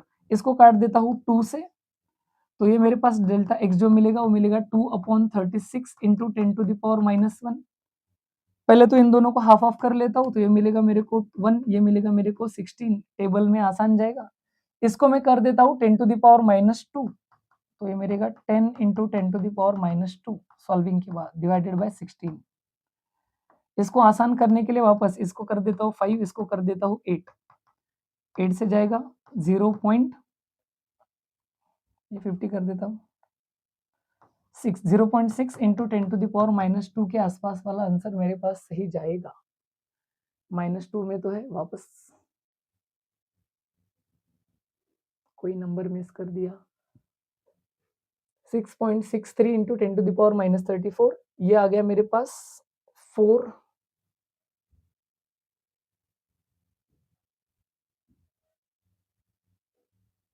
इंटू पाई इंटू मास है 9.1 इंटू 10⁻30 इंटू 3 इंटू 10⁻, इसके बदले मिल गया 0.0 इंटू 10⁻², 10⁻³ एक और बार क्रॉस चेक करते हैं फटाफट इस न्यूमेरिकल का कैलकुलेशन कहाँ पे गलत हो रहा है। ओके, आप लोग भी इसको सॉल्व कर लेना, फटाफट मुझे बता देना आंसर आ क्या रहा है। वैसे delta x is equal to 6.6 into 10⁻, अच्छा ये सारे नंबर्स भी कट हो गए, वापस नंबर्स डालते इसको सॉल्व करते एक बार, देखते हैं आता कैसे नहीं है। 6.63 इंटू 10⁻34 डिवाइडेड बाय क्या क्या है अपने पास, इधर देखता हूं तो ये था मेरे पास 4 इंटू पाई था 3.14 इंटू मास मेरे पास है 9.1 इंटू 10⁻31 केजी में है, तो 10⁻³ भी लेता हूं, और फिर ये मेरे पास जो अनसर्टेनिटी आ रहा था वो आ रहा था 10⁻5।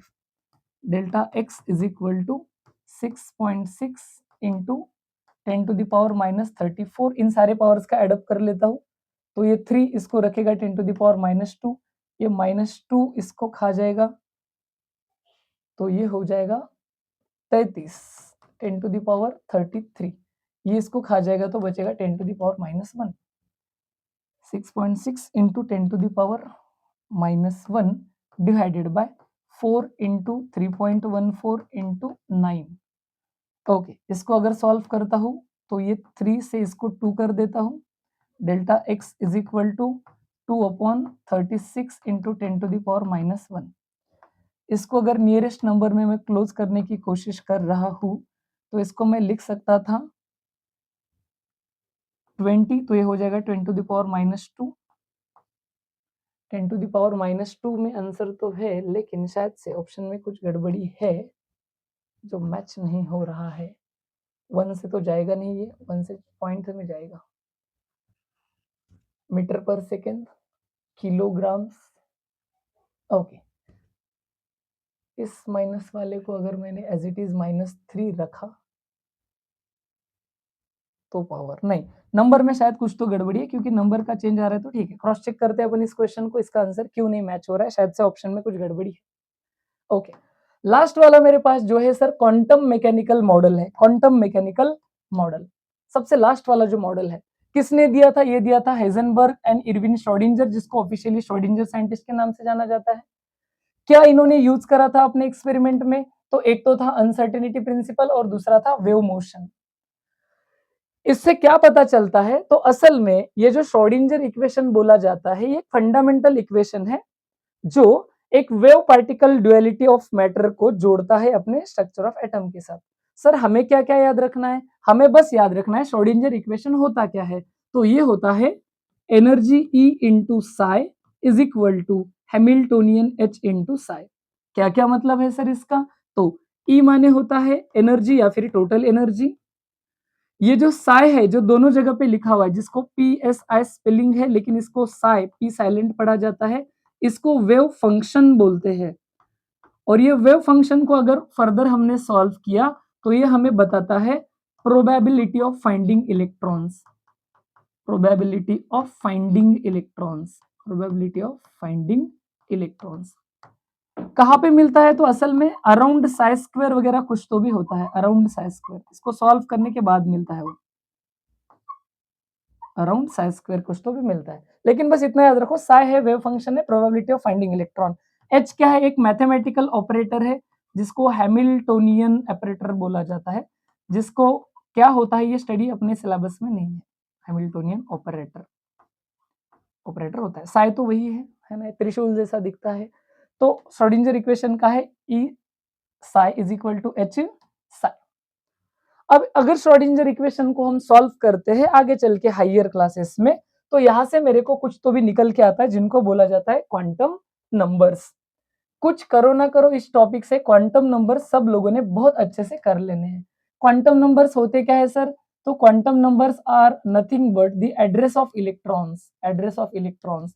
जैसे अपन बात करेंगे, अगर किसी इंसान का हमारा एड्रेस अगर किसी को देना है तो सबसे पहले अपन क्या बोलते हैं कि अपना कंट्री कौन सा है, फिर अपन क्या बोलते हैं अपना स्टेट कौन सा है, फिर अपन क्या बोलते हैं अपना डिस्ट्रिक्ट कौन सा है, और फिर अपन बोलते हैं कि अपना लोकेलिटी कौन सा है या गांव कौन सा है या घर का एड्रेस क्या है। स्टेप वाइज होता है। वैसे ही इलेक्ट्रॉन्स की बात होती है तो 4 क्वांटम नंबर होते हैं। एक होता है प्रिंसिपल क्वांटम नंबर, एक होता है एजिमुथल क्वांटम नंबर, फिर होता है मैग्नेटिक क्वांटम नंबर और स्पिन क्वांटम नंबर। सबसे पहला होता है प्रिंसिपल क्वांटम नंबर, जो size and energy of orbital की बात कर रहा है। ये भी याद रखना, यहाँ से क्वेश्चन आता है साइज एंड एनर्जी क्या होता है। इसको स्मॉल एन से रिप्रेजेंट करते हैं, इसका वैल्यू 1 2 3 4 ऐसे हो सकता है। अगर एन है तो कौन सी शेल समझना है आपको? तो के शेल है, एल शेल है, एम शेल है और एन शेल है, ये शेल्स होते हैं।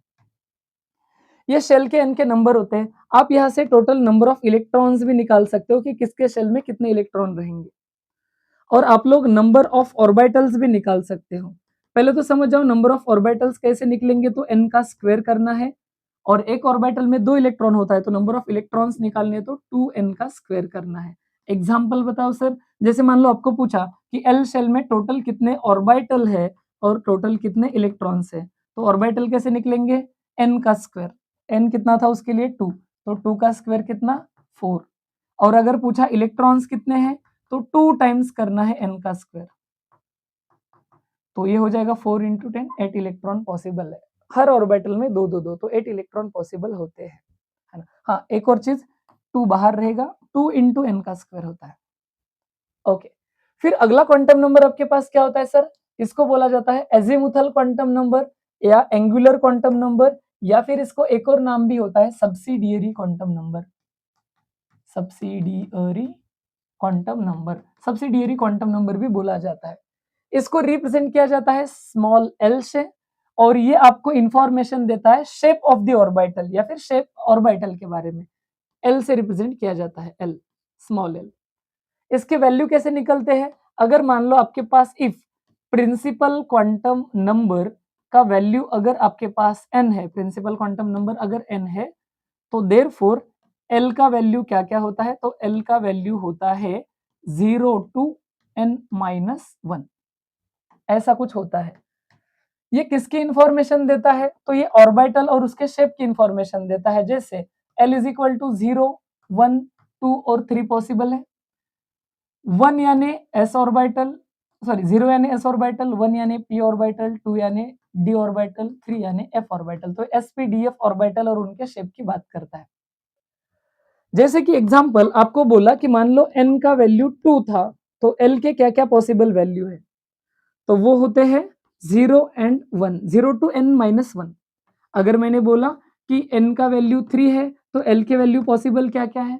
तो वो है 0, 1 एंड 2। 0 से लेके n से एक कम तक इसके वैल्यू होते हैं। मतलब n इज इक्वल टू 2 में 0 यानी s सेल पॉसिबल है और p सेल पॉसिबल है। n इज इक्वल टू 3 यानी 0 यानी s, 1 यानी p, 2 यानी d पॉसिबल है एंड सो ऑन। तो ये जो l होता है, ये शेप ऑफ ऑर्बिटल या ऑर्बिटल के बारे में इंफॉर्मेशन देता है। फिर मेरे पास होता है magnetic quantum number. Magnetic quantum number क्या होता है सर? तो ये ओरिएंटेशन ऑफ ऑर्बिटल की बात करता है। जैसे कि आपको शायद से पता रहेगा, p में 3 ऑर्बिटल होते हैं और इनका शेप डंबल होता है। तो इनको px, py और pz ऐसे इनके ओरिएंटेशन के बारे में बात होती है। तो ओरिएंटेशन ऑफ ऑर्बिटल की बात कौन करता है? मैग्नेटिक क्वांटम नंबर, जिसको स्मॉल m से रिप्रेजेंट किया जाता है ना? तो ये स्मॉल m निकलता कैसे है? तो इसका भी है, इफ आपका एजीमुथल क्वांटम नंबर, अगर आपका एजीमुथल क्वांटम नंबर मान लो क्या है? l है, तो ml के वैल्यू क्या क्या निकलते हैं सर? तो वो होता है -l टू प्लस l के बीच में। जैसे कि एग्जांपल, अगर मान लो l का वैल्यू दे दिया 0, तो m का वैल्यू भी 0, क्योंकि +0 और -0 तो सेंस नहीं बनाता। और ये बात को भी समझो, l इज इक्वल टू 0 यानी अभी पढ़ा था s ऑर्बिटल, और s एक ही ऑर्बिटल होता है तो उसी का नाम हो गया 0।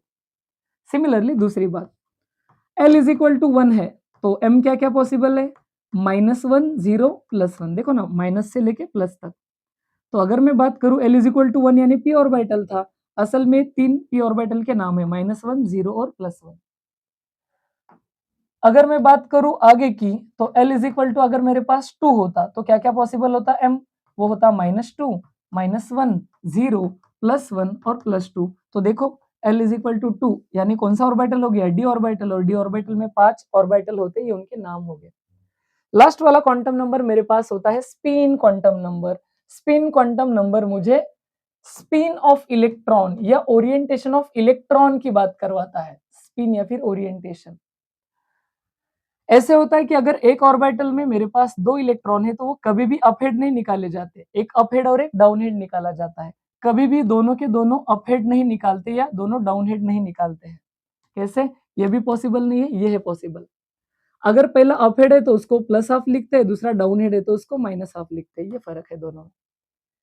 तो इनके बारे में कि एक ऑर्बिटल में अगर क्लॉकवाइज घूम रहा है तो उसको बोला जाता है प्लस हाफ, अगर एंटी क्लॉकवाइज घूम रहा है तो माइनस हाफ। एक ऑर्बिटल में दोनों सेम कभी नहीं होते हैं। क्वेश्चन क्या क्या आता है सर? तो समझो बात को। ये बोल रहे हैं एक डिजाइनेशन ऑफ ऑर्बिटल बताओ जो quantum number n is equal to 4 और l इज इक्वल टू 3 से जा रहा है। n ये शेल का नंबर होता है, तो जो ऑर्बिटल के सामने होता है वही n है। तो पहले तो देखो 4, सब में ही 4 लिखा है, लेकिन l इज इक्वल टू 3 अपने को पता है। l इज इक्वल टू 0, 1, 2, 3, ये यानी s, ये यानी p, ये यानी d और 3 यानी f। तो मतलब ये f की बात चल रही है, 4f की बात चल रही है। Similarly what is the total number of orbitals present in n shell? तो पहले तो समझो n शेल यानी n का नंबर क्या? n is equal to 1, 2, 3, 4, k, l, m और n। तो n की बात हो रही है, n की। तो ये हो गई n की बात इधर n। तो ये अगर n इज इक्वल टू 4 है अपने पास, n इज इक्वल टू 4, तो अपन ने अभी भी बोला था ऑर्बिटल्स कैसे निकाल सकते हैं? n का स्क्वायर, यानी ये चलेगा 4 का स्क्वायर। 4 का स्क्वायर करेगा तो कितना हो जाएगा? वो हो जाएगा 16। इसको अल्टरनेट वे से भी निकाला जा सकता है अगर फॉर्मूला याद नहीं है तो। अगर n का वैल्यू 4 है तो l का वैल्यू क्या क्या पॉसिबल है? 0, 1, 2 और 3। 0 टू n-1 कौन कौन से ऑर्बिटल आ गए? ये यानी s आ गया, ये p आ गया, ये d आ गया एंड f आ गया। s में होता है एक ऑर्बिटल, p में होते हैं 3, d में होते हैं 5 और f में होते हैं 7। सबका सम करो 16 ही आ रहा है। तो आप इस तरीके से भी आराम से निकाल सकते हो। अगर ये n 4 है तो ये क्या-क्या हो सकते हैं। अगला क्वेश्चन कुछ ऐसे आ रहा है, what does magnetic quantum number describe? Magnetic quantum number क्या बताता है? Orientation of orbital, shape of orbital, size of orbital, spin off orbital. Magnetic quantum number जो होता है वो असल में मेरे को बता रहा है ओरिएंटेशन ऑफ ऑर्बिटल। एक्स मतलब है ना, वो पी एक्स है, पी वाई है कि पी जेड है, काइंड ऑफ वाला थिंग। फिर आता है मेरे पास एक छोटा सा कंसेप्ट, इसको बोला जाता है शेप ऑफ ऑर्बिटल। सबको पता है एस ऑर्बिटल जो रहता है वो स्फेरिकल इन शेप होता है, तो उसमें कुछ प्रॉब्लम नहीं है। अगर पी ऑर्बिटल की बात करूं तो वो डम्बेल शेप में होता है। डम्बेल शेप यानी क्या होता है सर? तो डम्बेल शेप यानी कि दो बलून बीच में पकड़े हुए, लेकिन ये तीन होते हैं, एक पी एक्स के अलोंग, एक पी वाई के अलोंग और एक पी जेड के अलोंग। अगर वही मैं बात करूं किसकी, डी ऑर्बिटल की, तो वो तो पूरे 5 होते हैं। कैसे याद रखना है इनको कि 5 को नाम कैसे देने हैं? तो पहले तो 5 के नाम सीखते हैं। एक्स वाई जेड के 3 कॉम्बिनेशन करो, एक्स वाई, वाई जेड और जेड एक्स। तो एक होगा आपका डी एक्स वाई, एक रहेगा डी वाई जेड, एक रहेगा डी एक्स जेड। बचे आपके पास अभी भी 2 है। इनके नाम थोड़े अलग से याद रखना, एक होता है d x square minus y square और एक होता है डी जेड स्क्वायर। इसमें सबसे अलग होता है डी जेड स्क्वायर, तो इसका शेप होता है एक डंबल और एक ऐसा स्फेयर जैसा कुछ तो भी, बाकी सब सारे डबल डंबल शेप में होते हैं। विच of the following D orbitals has different shape? और वही पूछ लिया, डी जेड स्क्वायर का सिर्फ अलग शेप है, बाकी सबका शेप सेम होता है, डबल डंबल टाइप में होता है। फिर एक छोटा सा कंसेप्ट, इस पे एक ही क्वेश्चन रिसेंटली 2023 में पूछा है नोड्स के बारे में। नोड्स ये उस ऑर्बिटल में की वो जगह है जहां पे इलेक्ट्रॉन होने की प्रोबेबिलिटी ऑलमोस्ट नहीं होती, जीरो प्रोबेबिलिटी होती है। तो अगर एंगुलर नोड्स पूछता है तो याद रखना एल, एल होता है वो, एल। एल कहां से पता चलता है वो कौन सा ऑर्बिटल है? एस ऑर्बिटल है तो l is equal to 0 kind of. अगर रेडियल नोड्स पूछता है तो वो निकालना है एन माइनस एल माइनस 1, और टोटल पूछता है तो दोनों का सम करो, तो एल से एल कट गया एन माइनस 1। यहाँ पे पूछा है नंबर ऑफ नोड, माने टोटल पूछा है 2s में, 2s है मतलब n इज इक्वल टू 2 है, और s इज इक्वल टू कितना है? s इज इक्वल टू है 0, ऐसे कुछ। s से क्या पता चलता है? l का इंफॉर्मेशन पता चलता है ना, l is equal to 0। Total nodes क्या होते हैं? n माइनस 1, तो n है 2 माइनस 1, तो आंसर आ गया 1, तो इसमें 1 नोड रहेगा। एक और क्वेश्चन दे दूं, जैसे पूछो बताओ 3p में कितने नोड्स रहेंगे? तो n का वैल्यू आ गया कितना मेरे पास? n का वैल्यू आ गया है 3। टोटल नोड पूछे मान लो टोटल, तो क्या करूंगा मैं? n माइनस 1 यानी 3 माइनस 1 यानी कि 2। वही अगर मैं आपको रेडियल पूछता तो कहानी वहां से लेनी है। ओके, अगला होता है आपके पास energy of orbital. Energy of orbital निकालने का फॉर्मूला आपके पास क्या होता है? तो एनर्जी ऑफ ऑर्बिटल को दिया जाता है n प्लस एल वैल्यू से। n माने वही प्रिंसिपल क्वांटम नंबर, एल माने एजिमुथल क्वांटम नंबर। एग्जांपल समझो, आपको पूछा है 3s का बताओ, तो जो ये पहला होता है वो n होता है, और ये s बताएगा कि l का वैल्यू 0 होता है, क्योंकि आपको पता है 0 से लेके, तो n प्लस एल कितना हुआ? 3 प्लस 0, तो इसका एनर्जी आ गया 3। सिमिलरली आपको अगर पूछा मैंने कि 3p में बताओ कितना एनर्जी रहेगा, तो n का वैल्यू 3 है और p के लिए s का वैल्यू 1 होता है, s माने कि सॉरी l का वैल्यू 1 होता है, तो एनर्जी कितना आ गया? 3 प्लस 1 यानी कि 4 आ गया एनर्जी। तो ऐसे निकलता है एनर्जी ऑफ ऑर्बिटल। आगे की बात करते हैं, जैसे क्वेश्चन क्या पूछ रहा है समझो, सीईटी 2025 में पूछा है, what is the value for n plus L for 3d? तो n का वैल्यू कितना है? 3, और d के लिए l का वैल्यू कितना निकलेगा? तो s p d 0 1 2 2 दोनों का सम करो तो 5, तो मेरे पास क्या मिलेगा? 5। अच्छा, इनका सम आ रहा है 5, इनके जैसा सम किसका है ये पूछ रहा है, कोई बात नहीं बता देंगे वो भी। 4s का 4 प्लस 0 4 रह गया, ये इसका 4p का चलेगा, 4 प्लस p के लिए 1 5, देख लेना, क्रॉस चेक कर लेना। Find the number of orbitals and maximum electrons in m shell. m shell में ऑर्बिटल निकालने हैं, दो तरीके हैं। m शेल क्या होता है? k l m और n, 1 2 3 और 4। ऑर्बिटल निकलते हैं 3 का स्क्वायर यानी कि 9 और इलेक्ट्रॉन्स निकलते हैं 2 टाइम्स n का स्क्वायर, तो वो चलेगी 18। तो ये 9 और 18 से आंसर आ जाएगा। लेकिन अगर आपको थोड़ा डिटेल में सॉल्व करना है तो क्या था, m शेल था, m के लिए क्या था 3, तो l के वैल्यू क्या क्या पॉसिबल है, l के वैल्यू पॉसिबल है 0 1 2, 3 नहीं पॉसिबल है। 0 यानी s, ये यानी p और ये यानी d, तो s का 1, p के 3 और d के 5, आंसर आ रहा है 9 और इलेक्ट्रॉन 9 दूना 18। अगला question, what is the maximum number of electrons, what is the maximum number of p orbit electron in p orbital with ये वाला एड्रेस। तो ये पूछ रहा है n इज इक्वल टू 5 यानी 5 रहने दो, m इज इक्वल टू 1 पूछ रहा है तो मतलब वो p की बात कर रहा है, 5p है तो p में तो 6 ही इलेक्ट्रॉन जाते हैं, क्यों, क्योंकि p यानी टोटल 3 होते हैं और हर किस में 2-2 इलेक्ट्रॉन डाल दो तो कितने आ गए, 6 ही इलेक्ट्रॉन आ गए। Similarly, 2 electrons occupy same orbital is distinguished by spin quantum number, एक ऑर्बिटल में 2 इलेक्ट्रॉन है तो अपोजिट स्पिन में होने चाहिए। How many value of magnetic quantum number are possible for each value of azimuthal quantum number, तो इसका formula directly याद रखा 2l + 1 तो भी चलेगा, नहीं तो एक्सप्लेन करता हूं, मान लो ये क्यों आ रहा है।